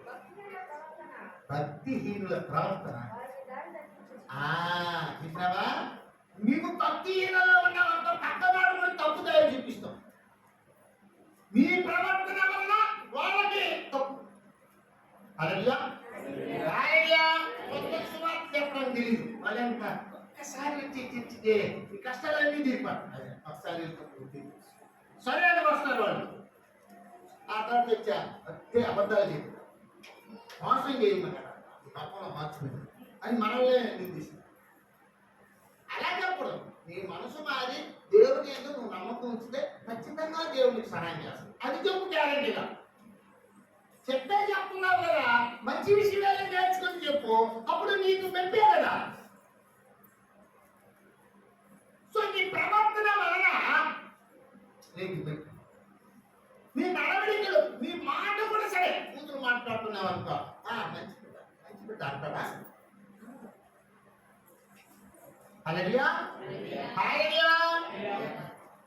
ఏడొచ్చి వేసుకున్న సమయంలో కూర్చొని ఆడపై సీతారాముడి దగ్గర మొక్కేసా, ఆడపై దిష్టి తీసేసా, ఇన్ని చేస్తున్నా. మంచి మంచి మంచి అంటాడా? ఏమంటే ఎవరైనా అంటారు అట్లా. ఇక్కడికి వచ్చేసి చెప్పేదట. అరవై బంధువుల దగ్గర వేసా, అన్ని కార్యాలు చేసేసి అందరూ కలిసి అన్ని ఆటలాడేసేది. అన్ని ఆడిందే ఆడేది, పాడిందే పాడరా, భాష వల్ల దాచినట్టుగా పాట పాడలే పాడేది, ఆడపోయే. కొత్త మనసు ఇచ్చినా కూడా ఉపయోగించు. ప్రవర్తన మారదు. అంతేగా ప్రభు చెప్తాడు నీ ప్రవర్తన మారాలి. నీ ప్రవర్తనను చూసి ప్రభువు మెచ్చుకోవాలి. నీ ప్రవర్తన చూస్తుంటారో లేదు నీవు గుర్తించాలి. నువ్వు ఎక్కడైనా ఉండవు. అబద్ధాలు చెప్తాను. అబద్ధాలు అబద్ధాలు దరిద్రం కదా. అబద్ధాలు చెప్పేది నన్ను కనిపెట్టలేదా? నా దగ్గర నన్ను కనిపెట్టే నా దగ్గర లాజిక్ చాలా ఉంటాయి. అయ్యా ఏముంటాయి? లాజిక్లు అంట. లాజిక్లు చాలా ఉన్నాయి. నన్ను ఎవరు కనిపెట్టలేదు అంటే ఒక రోజు మూట కట్టి తీర్పు రోజు చేస్తాను.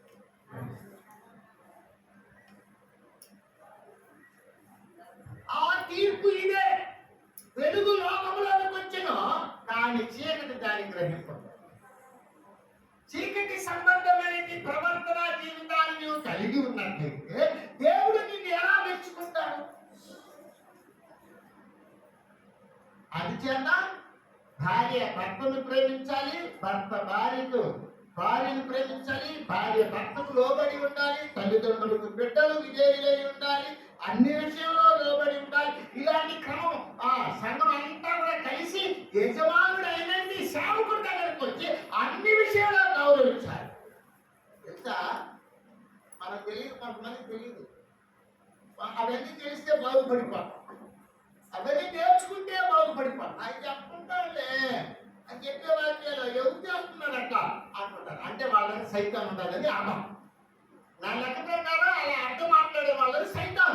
యేసు ప్రభు చెప్పాడు ఆ మాటలు. ఏమని చెప్పాడు కృష్ణ?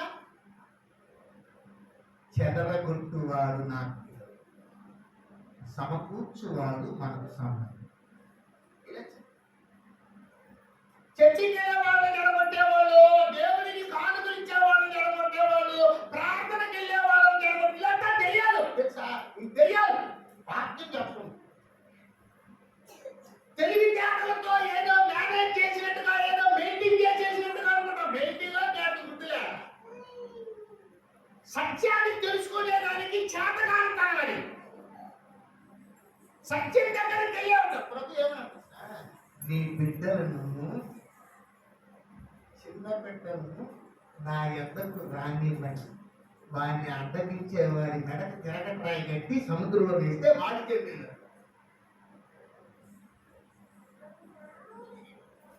ఇలా ఉంటాయి. పిల్లలు కూడా ఏం చేస్తారంటే కొంతమంది వాళ్ళ అమ్మోళ్ళకి వాళ్ళ ఆయన వాళ్ళకి ఏం కొన్ని చెప్తారు. సరే పోతలేదు పదాల ఇల్లు తినేస్తారు, అయిపోయింది.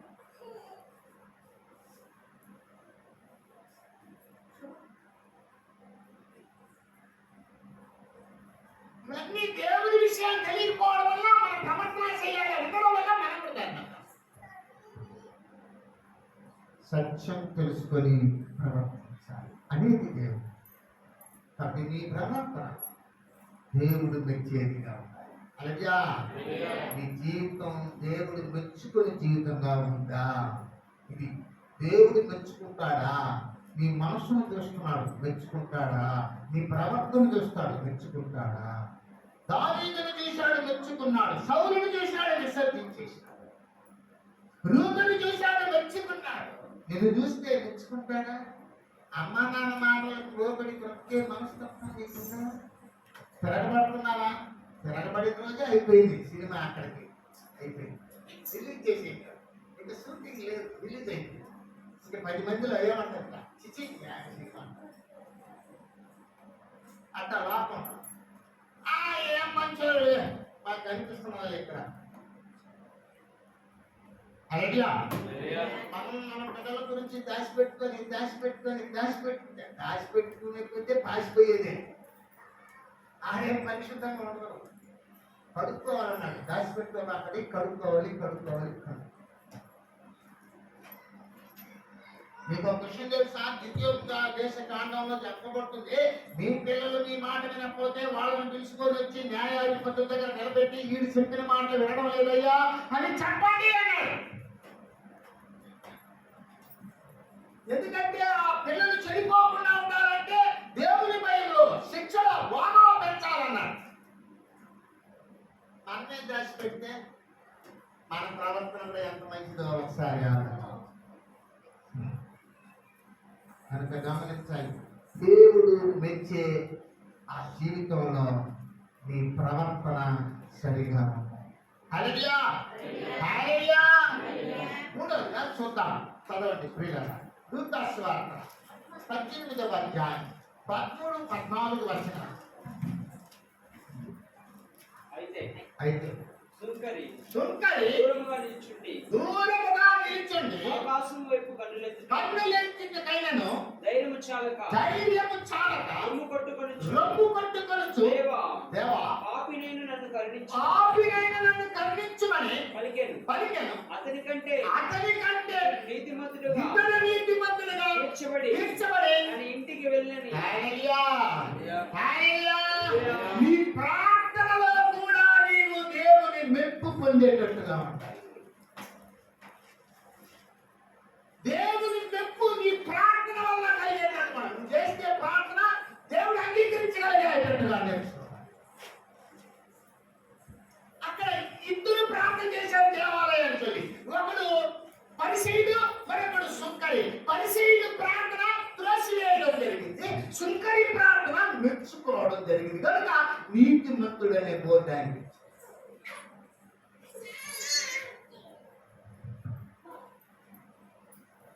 ఏమండి, ప్రార్థన చేసే దగ్గర కూడా ఆయన చూస్తాడు, ఎంత ప్రార్థన చేస్తున్నారు ఏమని. అప్పుడు మెచ్చుకుంటాడు, లేదంటే మెచ్చుకుంటాడు. అది కూడా నేర్పించాం మన బిడ్డలకు. హల్లెలూయా. నేను చిన్నప్పుడు ఇంటుండేటప్పుడు నేను సువార్తకి వెళ్ళేవాడిని మాస్టర్ల దగ్గర. నేను వెళితే నేను కానివ్వండి, నేను పాటలు పాడి అలసిపోతాను. ఇప్పుడు కొంతమంది ఆటోలో వచ్చినారు మన ఆ ఊర్లోకి, ఏ ఊర్లోకి, అంపాలి. వీళ్ళ ముద్దపప్పు రాళ్ళు ఒకళ్ళు అవమానంగా ఉంది. పాఠమానం చేయని వాళ్ళంతా ఎందుకు సువార్తకి వెళ్ళిపోయేది? బైబిల్ చదవని వాళ్ళంతా ఎందుకు వెళ్ళిపోయేది? ఎందుకు యుద్ధానికి పోయేది? కత్తి లేదు, ఏమీ లేదు, డౌలులే, కత్తిలే, అంటే యుద్ధానికి వెళ్ళిపోతున్నారు. ఏమన్నా ఎన్ని సంవత్సరాలు అయిందంటే పురుషుడు చదవండి అనేటప్పుడు రాజేశ్వరా నన్ను పిలవబాటయ్యా స్వామి, ఇప్పుడు బైబిల్ చదివాను మగవాళ్ళు ఎవరు లేరు, నన్నే పిలిచేస్తానేమో, నేను ఎందుకు మగవాళ్ళు దొరుకుతున్నాను నాకు అర్థం కాదు అన్నట్టుగా ఫీలింగ్లో ఉన్నాడు. ఇక వాళ్ళు అన్న వచ్చారంట,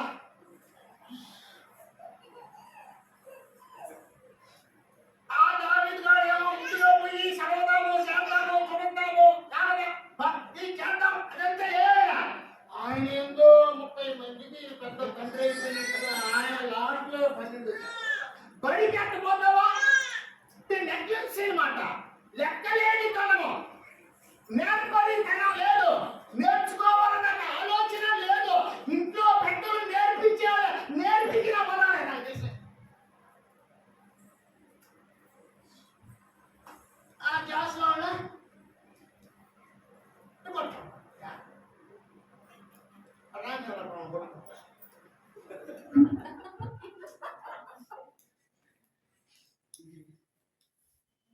కరెంటు కూడా నచ్చలేదు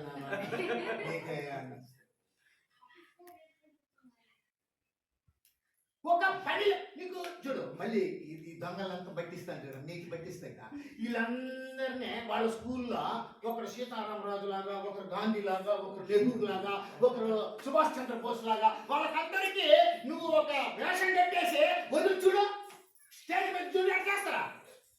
వాళ్ళ అమ్మాయిలు కూడా ఫోటోలు పడతారు.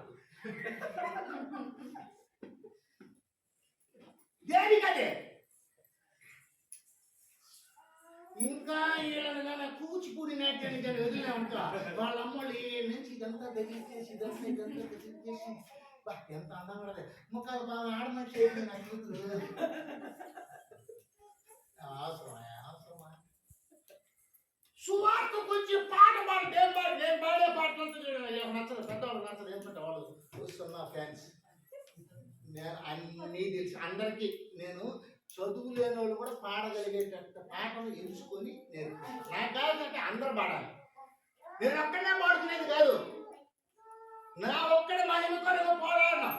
ఆయన చెప్పాడు, క్రికెట్ రా టీం కొరకు ఆడండి రా, వ్యక్తిగతంగా అవగాహన దరిద్రులరా అని చెప్పి ఒక ఆయన గట్టి పెట్టి అందుకోసం ఆడారేమో వాళ్ళు అటు బాగా. కాబట్టి ప్రభు వాక్యం తెలియకొస్తుంది అంటే వీళ్ళంతా వచ్చే చేస్తారు. సంతోష్ చూడ 10,000 రూపాయలు సెల్లు ఆయనకి మక్కం చూడదా ఎంత ఎర్రగనదా 10,000 నాకు తీసిచ్చినారు యానా చేశాను.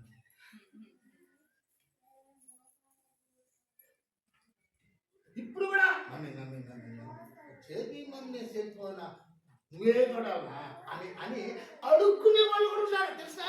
నేను చూసుకుంటా అడుక్కుంటా ఏంటో అడుక్కునేది పాట పాడు ప్రభు వయసు వస్తే అన్ని చేస్తారు. వయసు వస్తే మన పెద్దలు పెళ్ళే చేస్తారు. అలెలుయా. ఏం చేస్తారంటే వయసు వస్తే పెళ్ళే చేస్తారు. వాళ్ళు అడిగినారంట పెద్దండి, రే మొత్తయ్య పెళ్లి చేసుకోరంట. వాడు కిషోరన్నట, మాకేది అడుగులేక నాకేంటి పెళ్ళి నేను చేసుకుంటాను. అట్లాంటి కాలం అయిపోయింది ఇప్పుడు. చెల్లిపోనేది అడుక్కునేది. చదువుకో, బాగా పైకి రా, బాగా పైకి చదువు, బాగా ప్రార్థన పాడు, ప్రార్థన చెయ్యి, అమ్మా నాన్నలు బాగుండాలని బాగా ప్రయాసపడు. చిన్న మనసుతో ప్రార్థన చెయ్యే దేవుడి. కాబట్టి నీ ప్రార్థన చేసినప్పుడు ప్రభు నిన్ను మెచ్చుకోవాలి. ఆయన మెచ్చుకున్నాడు. హల్లెలూయా. యోబు గ్రంథము మొదటి అధ్యాయం, యోబు గ్రంథము మొదటి అధ్యాయం 8వ వచనం చదువుదాం. అందుకు యెహోవా నీవు నా సేవకుడైన యోబు సంగతిని చూచితివా, ఆలోచించితివా? యథార్థవంతుడు న్యాయవంతుడై భయభక్తులతో ప్రార్థన చేసేవాడు. నీకు తెలుసా, దేవుడు దెయ్యం దగ్గర ఈ విషయం చెప్తాడు. నా యోబు 5వ వచనంలో చూడండి, యోబు నిత్యము ఉదయాన్నే 5వ గంటకంతా లేచి ఇంట్లో ఉండే వాళ్ళందరితో కలిసి ప్రార్థన చేసేవాడు. అతని ప్రార్థనా విధానాన్ని దేవుడు మెచ్చుకొని సైతాన్తో చెప్తాడు, యోబుని చేసావా? ఎప్పుడు ప్రార్థన చేసేవాడు, భయభక్తులు కలిగినాడు, పాపం చేయనోడు, నీతిమంతుడు, న్యాయవంతుడు. మెచ్చుకుంటున్నాడు. దెయ్యం దగ్గరే మెచ్చుకుంటాడు. వాడు చేసేవాడి దగ్గరనే మెచ్చుకున్నాడు. చూసావా నా వాడు ఎంత బాగుడు. ఒక్కసారి నువ్వు నాకు అవకాశం పడతో చేస్తా పో, పడద ఎట్ట పడదోస్తా చూద్దాం పో అని అవకాశం ఇచ్చాడు. కానీ పడదని లేదు. ప్రార్థనా పరుల దగ్గర దేవుడు ఉంటాడు. ప్రార్థనా పరులు అంటేనే దేవుడికి భలే ఇష్టం. మెచ్చుకుంటాడు. నీ మనస్సు దేవుడు మెచ్చుకునేటట్టుగా ఉండాలి. నీ ప్రవర్తన దేవుడు మెచ్చుకునేటట్టుగా ఉండాలి. నీ ప్రార్థన జీవితం యామార్చేదిగా ఉండకూడదు. పైకి భక్తి కలిగిన వాళ్ళలాగా ఉండాలి. ప్రార్థనా జీవితం చాలా చక్కగా సంపాదించాలి. మోషే 40 దినాలు కొండ మీదకి వెళ్ళి ఉపవాస ప్రార్థనలు చేసి దేవుడు మెప్పు పొందుకొని దిగి వచ్చాడు. ప్రార్థన చేయకుండా నీకుందా? నువ్వు పని డ్యూటీ ఇంటి పని వంట పని ఆ పని ఈ పని అని చెప్పుకుంటూనే అసలు పని చేసుకోలేదంటే నిన్ను త్రోసివేయడం జరిగిపోతుందేమో. ఒకసారి ఆలోచన. నీకు ప్రార్థనా జీవితం చాలా అవసరం. నిన్ను మెచ్చుకోవాలి. మరియను ఎందుకు మెచ్చుకున్నాడు తెలుసా? ఆమె ప్రార్థనా జీవి. అబీగయలు ఎందుకు మెచ్చుకున్నాడు తెలుసా? ఆమె ప్రార్థనా జీవి.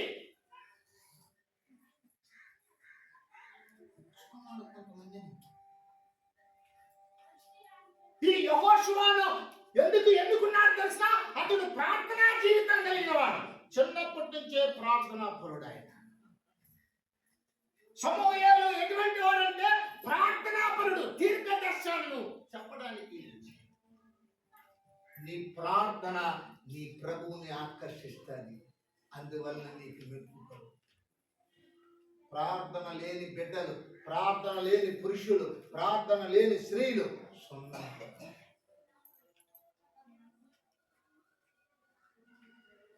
చూడండి ప్రియులారా, తిమోతికి రాసిన మొదటి పత్రిక 2వ అధ్యాయం 8వ వచనం చదువుకున్నాం. మొదటి పత్రిక 2వ అధ్యాయము ప్రతి స్థలమందును ఆ పురుషులు కోపమును సంశయమును మాని పవిత్రమైన చేతులెత్తి ప్రార్థన చేయవలని కోరుచున్నాను. పవిత్రమైన చేతులెత్తి ప్రార్థన చేయాలి. ప్రార్థన చేసే వ్యక్తులంటే దేవుడికి ఇష్టం. దావీదు 91వ కీర్తన వచనములో అతడు నాకు మొరపెట్టగా నేనతనికి ఉత్తరం ఇచ్చేదను అని దేవుడు చెప్తున్నాడు. అతడు ప్రార్థన చేస్తే ఏం ప్రభువా పోదురా, నా భార్య బిడ్డలు వేరే వాళ్ళు ఎత్తుకుని వెళ్తున్నారు, వెళుతున్నాడేనంటే వెళ్ళు, నేను పట్టిస్తా, తీసుకుని సమాధానం. ప్రార్థనా పరుడు, ప్రార్థనా జీవితంలో నువ్వు దేవుని మెప్పు పొందగలిగాలి. పిల్లలకు నేర్పించాలి ప్రార్థన. ప్రార్థన మళ్ళీ చెప్తున్నా, ప్రార్థన ఎటువంటిదంటే మన జీవితం. అలయ్యా అలయ్యా ప్రార్థనే ప్రార్థనే ప్రార్థనే నా ప్రాణము, ప్రార్థనే ప్రార్థనే ప్రార్థనే నా ప్రాణము, ప్రార్థించెదము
ప్రార్థన నీ ప్రాణం.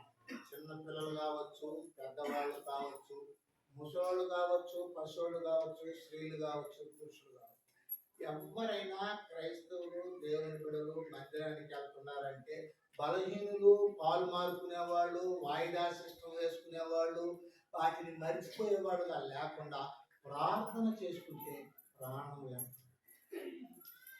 నీ జీవితాన్ని చక్కబరచడానికి ప్రార్థన చాలు. మంచి ప్రార్థన పరులంటే దేవుడు మెచ్చుకుంటాడు. హల్లెలూయా హల్లెలూయా. నాలుగోదిగా చూద్దాం మత్తయి సువార్త 25వ అధ్యాయం మొదటి వచనం 21వ వచనం చదువుదాం త్వరగా. పరలోక రాజ్యము 25, 21 యజమానుడు 21వ వచనం.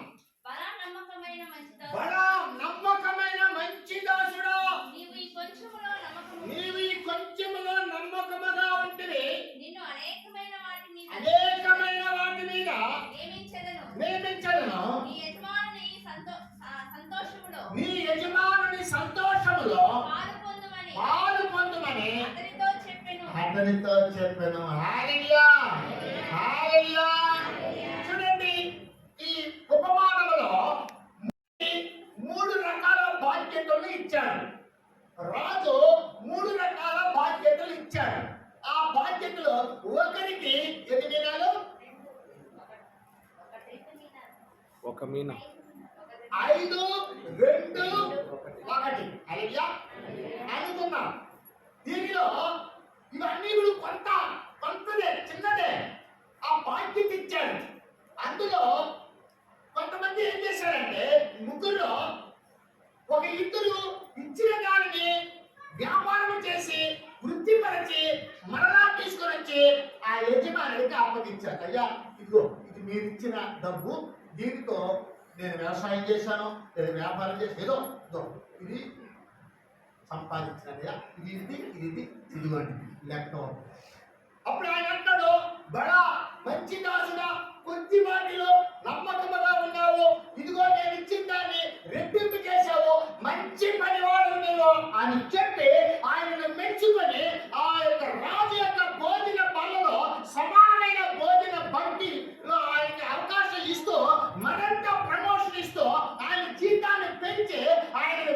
మెచ్చుకోవడం అంటే.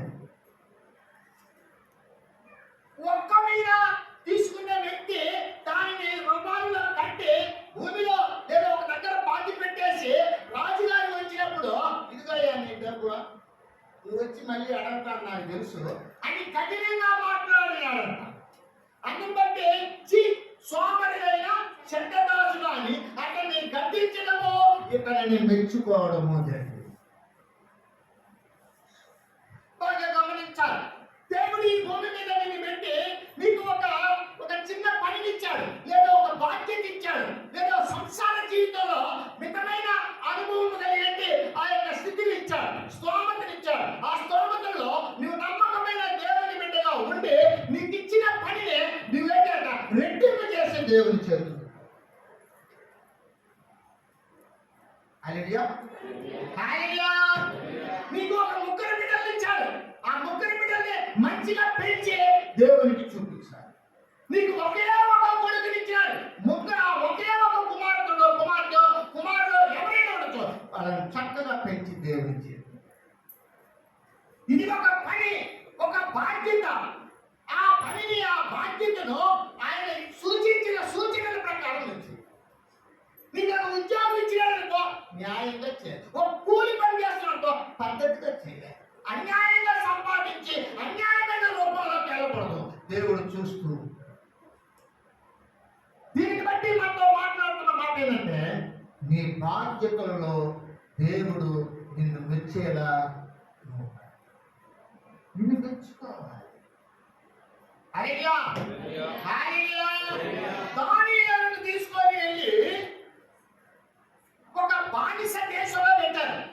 ఆ బానిస దేశంలో ఉంటూ ఆయన ఏం చేశాడు? ప్రార్థనాపరుడై గొప్ప జ్ఞానము పొంది ఆ రాజ్యానికి రాజుగా ఏం చేశాడు? కళలకు తాము తెలియదు. నేను మెచ్చుకున్నాను తెలుసు. దానియేలు నీలాంటి వాళ్ళు ఎవరుండగా కళను కళ భావాన్ని మీరు చెప్పారు. మీరు ప్రధానమంత్రి కాదు. సేవకు పిలిచినాడు అనుకో ఏడ డబ్బులు దొరుకుతుందా అని చూడకూడదు. పని చేసి దేవుని మెప్పించాలి. పనిలో పెట్టింది దేవుడు. విశ్వాసిగా పేదరికంలో పెట్టాడనుకో నిన్ను. విశ్వాసిగా పేదరికంలో నుంచి కూడా దేవునికి మహిమ.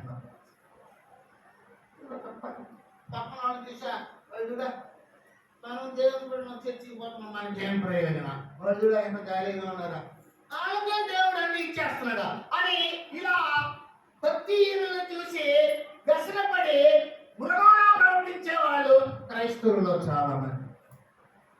నీకు కలిగిన దాంట్లో నువ్వు న్యాయంగా సంపాదించి నీకు కలిగిన కుటుంబంలో నువ్వు మంచి ప్రవర్తన ప్రార్థన జీవితంతో నీవు మరి యొక్క మంచి మనసుతో మంచి ప్రవర్తనతో మంచి ప్రార్థనా జీవితంతో నీవు దేవుడిని ఆకట్టుకొని నీ యొక్క కుటుంబమును నీ పనిని చక్కపరుచుకొని దేవుడు మెచ్చేటట్టుగా నువ్వు నడుచుకో.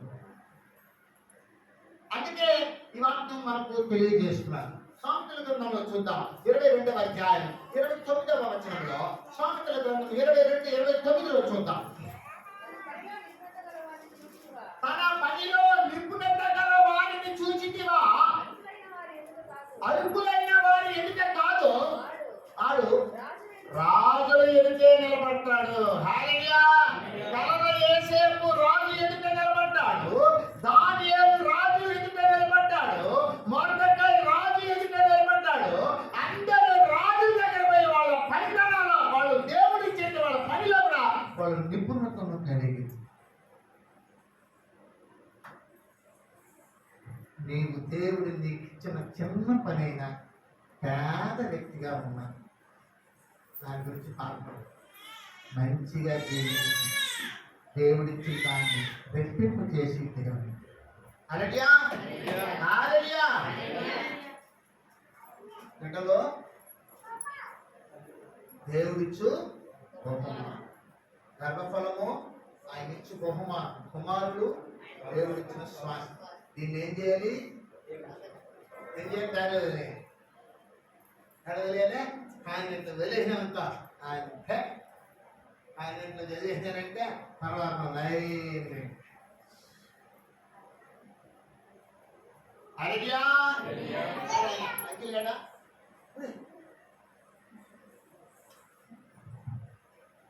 కారు కాకుండా చూసుకోండి. వచ్చే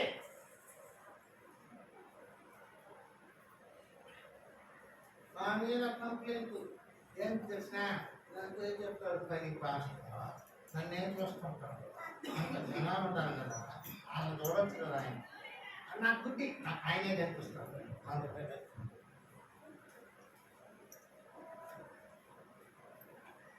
దేవుడు తను ప్రేమించిన వారిని గద్దించు రీతిగా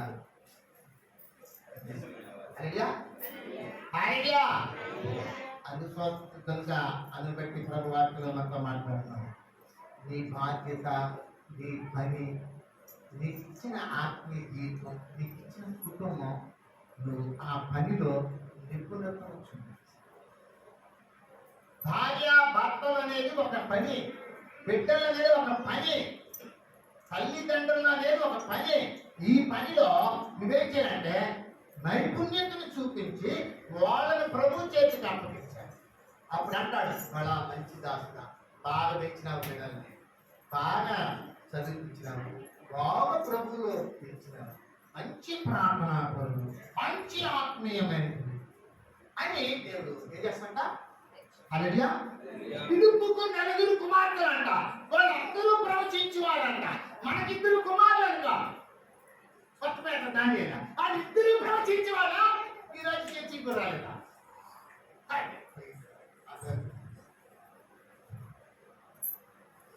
ఒకరింట కొట్టుకుంటాడు, ఒకరింట పలుకుంటాడు, ఒకరింట ఈ చేస్తాడు. ఏందో నాకు అర్థమే కాదు. దేవుడిలో జీవించే వ్యక్తులు, దేవుని వాక్యం వినే వ్యక్తులు లోకంలో ఎవడెవడో చేసేదానికి ఇల్లుండేది అంటే నేర్పించలేదు అనమాట.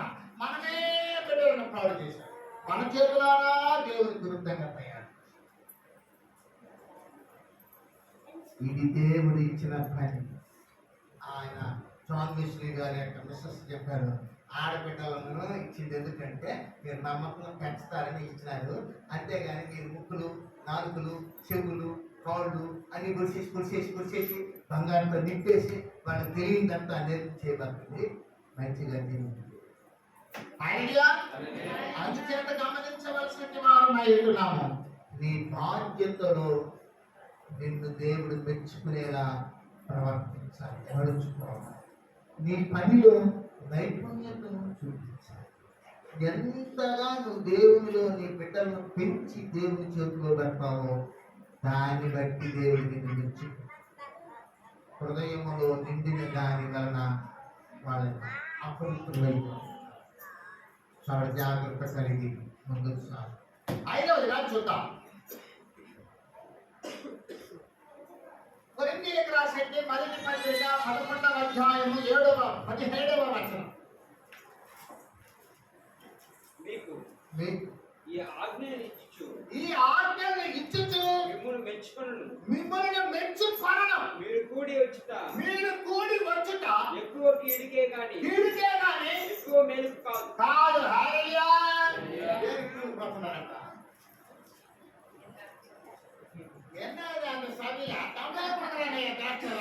అన్నాడంట ఒక ఆయన. అంతేస్తారయ్యా ద్రాక్షరసం, ఏదో ఒక చూపుడిస్తే మాత్రం నీ పాపాలు పోతాయా? అంటున్నదా కాస్తయ్యా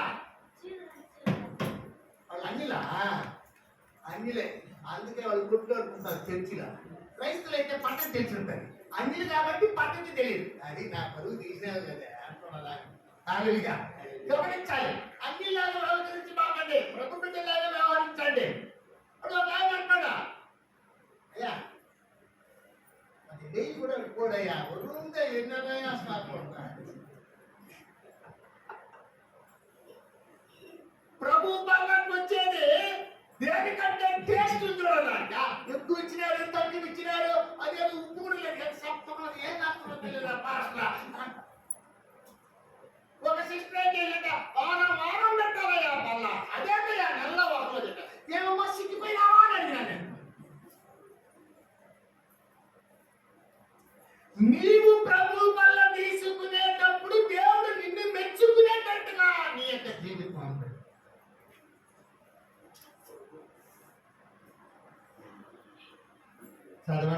వచ్చిన మీరు అన్ని విషయములలో నన్ను జ్ఞాపకం చేసుకొనుచు నేను మీకు అప్పగించిన కట్టడలను గైకొనుచున్నారని మిమ్మును మెచ్చుకొనుచున్నాను. ఎలా మెచ్చుకుంటున్నాడు? ప్రభు వాళ్ళ దగ్గరికి వచ్చేటప్పుడు దేవుడు ఇచ్చినట్టు కట్టడలు అన్నింటినీ అనుసరించి ప్రవర్తించి నడుచుకుంటే మెచ్చుకుంటాడు. ఏమయ్యా బల్ల తీసుకోలేదు, సామాను ఎందుకు బల్ల తీసుకోలేదంట? టైం అయిపోయిందా, కొంచెం తీసుకుంటానులే, బాధపడబాకు పాస్తా అంటున్నాను. నేను బాధపడతానంట, ఉండొచ్చు నేను బాధపడతా. అయ్యో పాపం వాడు బల్ల తీసుకోలేదే, ఏదో ఈ నెలంతా స్వాములు గురైపోతారేమో అని నేను బాధపడతా. నా బాధ వాళ్ళకి ఎలా బాధపడాలి? ఐడియా 2 సంవత్సరాలు పోతే నువ్వు బాప్టిజం తీసుకోవాలమ్మా నదిని అంటాం. అప్పుడే బాప్టిజం చేస్తారా? మీరేగా ఉండమంటారు మమ్మల్ని? నాకు సంగీ ఇచ్చేయండి పోతాము. పిలుపు చెప్పినాడంట. ఎక్కడ లాగర్ చనిపోయి సమాధిలో ఉంటే రెడీగా పోదామా, లాగర్ పోదామా, చచ్చిపోదామా ఇంత పోతే అట్ట చేసేస్తారా? చేయబాక నాలుగు పుట్టే వెనక లాగేసి కట్టే అంత లేకపోతే పోతారు ఎడగా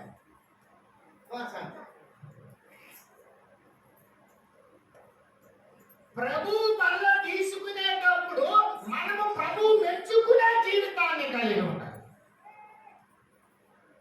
వేళాకోళంగా ప్రభు బలలో చేయి పెట్టేది, వేళాకోళంగా ప్రభు బల రోజే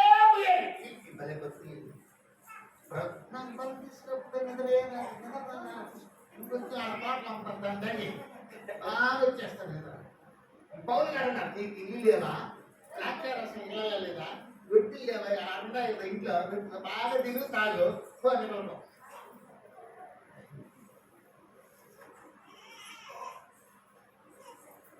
కొత్తగా ఇప్పుడు వచ్చేసింది గోదలు కొత్తగా వచ్చేసినాయి. చెట్టుకే పోయి పనులు తీసుకోవాలి. ఒకసారి ప్రార్థించుకుంటూ ఇంట్లో పెట్టుకుంటే అప్పుడప్పుడు మనకు ఎన్నో పనులు ఉంటాయి.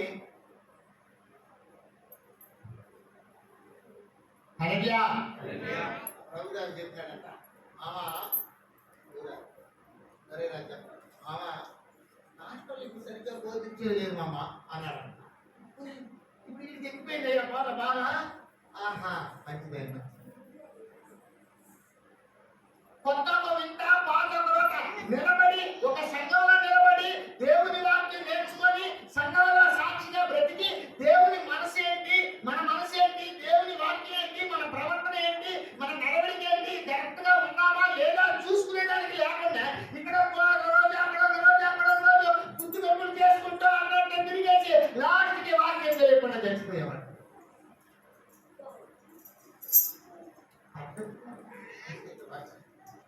నువ్వు ప్రభు వల్ల తీసుకునేటప్పుడు దేవుడు నిన్ను మెచ్చుకునే గుణం ఉండాలి, మెచ్చుకునే జీవితం.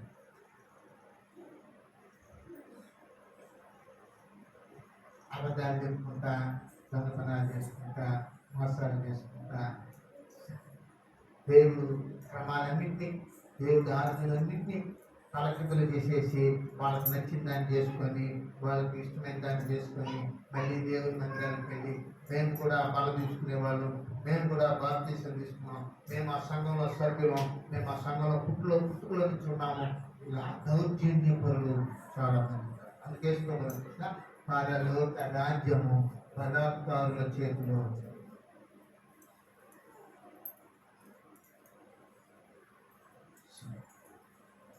నీ విశ్వాసం దేవుని వాక్యం మీద ఉండాలి, కానీ పక్కన పెట్టేసి ఇష్టంగా జీవిస్తే నేను ప్రవేశించు. కొన్ని చెప్పాం, ఎన్ని చెప్పినాం ఈరోజు? 5 చెప్పాం. దేవుడు మెచ్చుకునే జీవితం నువ్వు కలిగి ఉంటే నీకు అందులో కొన్ని విషయాలు చెప్పాం. ఒకటి, నీ మనస్సు దేవుడిని మెచ్చుకునేటట్టుగా ఉండాలి. అది ఎట్లుంటుందో నువ్వు ఆత్మీయంలో చూస్తే నీకు తెలియజేస్తున్నావు. రెండవది ఏంటంటే నీ ప్రవర్తన దేవుడు మెచ్చుకోవాలి. రూతును చూచి ఆ బోయజు మెచ్చుకున్నాడు, ఆమెకు కావలసినంత ఇచ్చాడు. అట్లా నిన్ను చూసి నీ ప్రభువు క్రీస్తు నిన్ను మెచ్చుకోవాలి. మూడవదిగా నీ ప్రార్థన మెచ్చుకోవాలి. సుంకరి ప్రార్థనలాగా నీ ప్రార్థన నువ్వు సిద్ధం చేసుకొని హృదయపూర్వకమైన ప్రార్థనా జీవితాన్ని, ప్రాణపరమైన ప్రార్థనా జీవితాన్ని నీవు కలిగి నీ బాధ్యతలో నీవు చక్కగా ఉండాలి, సోమరిగా ఉండాలి, నీతిగా సంపాదించాలి, నీతిగా ఉండాలి. నీ కుటుంబంలో నీవు బాధ్యతగా వ్యవహరించాలి. నీ భార్యను, నీ బిడ్డలను నువ్వు పట్టించుకొని ప్రభు చేతిలో పెట్టాలి. ప్రభు చేతిలో పెడితే దేవుడు దీవిస్తాడు.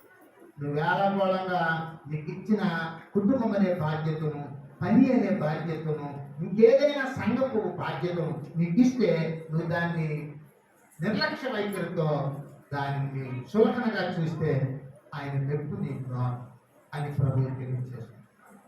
5వదిగా నువ్వు ప్రభు బళ్ళకి వెళ్తున్నావు. ప్రతి నెల మొదటి వారం ప్రభు బళ్ళకి వెళ్తున్నావు. నీ ప్రవర్తన, నీ ఆత్మీయ జీవితం పనులు చేయి పెట్టేటప్పుడు ఆయన నిన్ను మెచ్చుకున్నాడు. శభాష్, ఈ నెల రోజులు నువ్వు పాపానికి దూరంగా ఉండి బ్రతికినావు. ఇదిగో ఈ రొట్టె ద్రాక్షారసం తీసుకో, అలపడు, దీవెనకు. అబ్రహాము యుద్ధంలో గెలిచి వచ్చాడంట. యుద్ధంలో గెలిచి రావడానికి కారణం ఏంటంటే సాతాను పాప మరణ నరకాలకు సంబంధించి ఆ పాపాన్ని గెలిచి వచ్చాడు. కాబట్టి ఆయన ఏం చేశాడు? రొట్టె ద్రాక్షారసం మెల్కీసెదెకు యాజకుడు మరి ఆయన తీసుకొని ఆయనకు 10వ వంతు కానుకలు ఇచ్చి దీవెనకు. హల్లెలూయా. యోగ్యత, మెప్పు పొందాలి దేవుడి దగ్గర. మెప్పు పొందే వ్యక్తిగా నువ్వు జీవించగలిగితే నీ ఇంటి నిండా దేవుని ఆశీర్వాదాలు. దృష్టి ఉంచుదాం. ఈ 5 విషయాలు దృష్టిలో పెట్టుకొని మరొకసారి దేవుని చెప్పమైతే మరికొన్ని విషయాలు నేర్చుకోవడానికి దేవుడు వాటిని దీవించి ఆశీర్వదించి బలపరిచి కాపాడుగా. ఆమె మనం పాట పాడుకుంటుండగా కానుకొస్తున్నాం. సమర్పణ చేయుము. స్తోత్రమయ్యా. యొక్క విశ్రాంతి దినం ప్రభువు మీకు ప్రేమలో మా తండ్రి సమర్పించినటువంటి కానుకల ప్రభువు మీరు దీవించిన ప్రభువు యొక్క కానుకల ద్వారా మాత్రమే రావాల్సినటువంటి దీవెనలు, మేలు ప్రభువు వారి కుటుంబానికి మీరు దైత్యం నడిపిస్తూ వస్తున్నామయ్యా. ఇప్పుడు మీకు పరిచయంలో మా తండ్రి వాడబడినటువంటి కృపను మీరు దైత్యం నడిపిస్తూ సమస్తం మీ చేతులకు అప్పగించుకుంటూ నజరేయుడైన అతిపరిశుద్ధ నామములో వినియోగం ఈ బతిమాలు వేడుకుంటున్నాం మా ప్రియ పరలోక తండ్రి. ఆమేన్.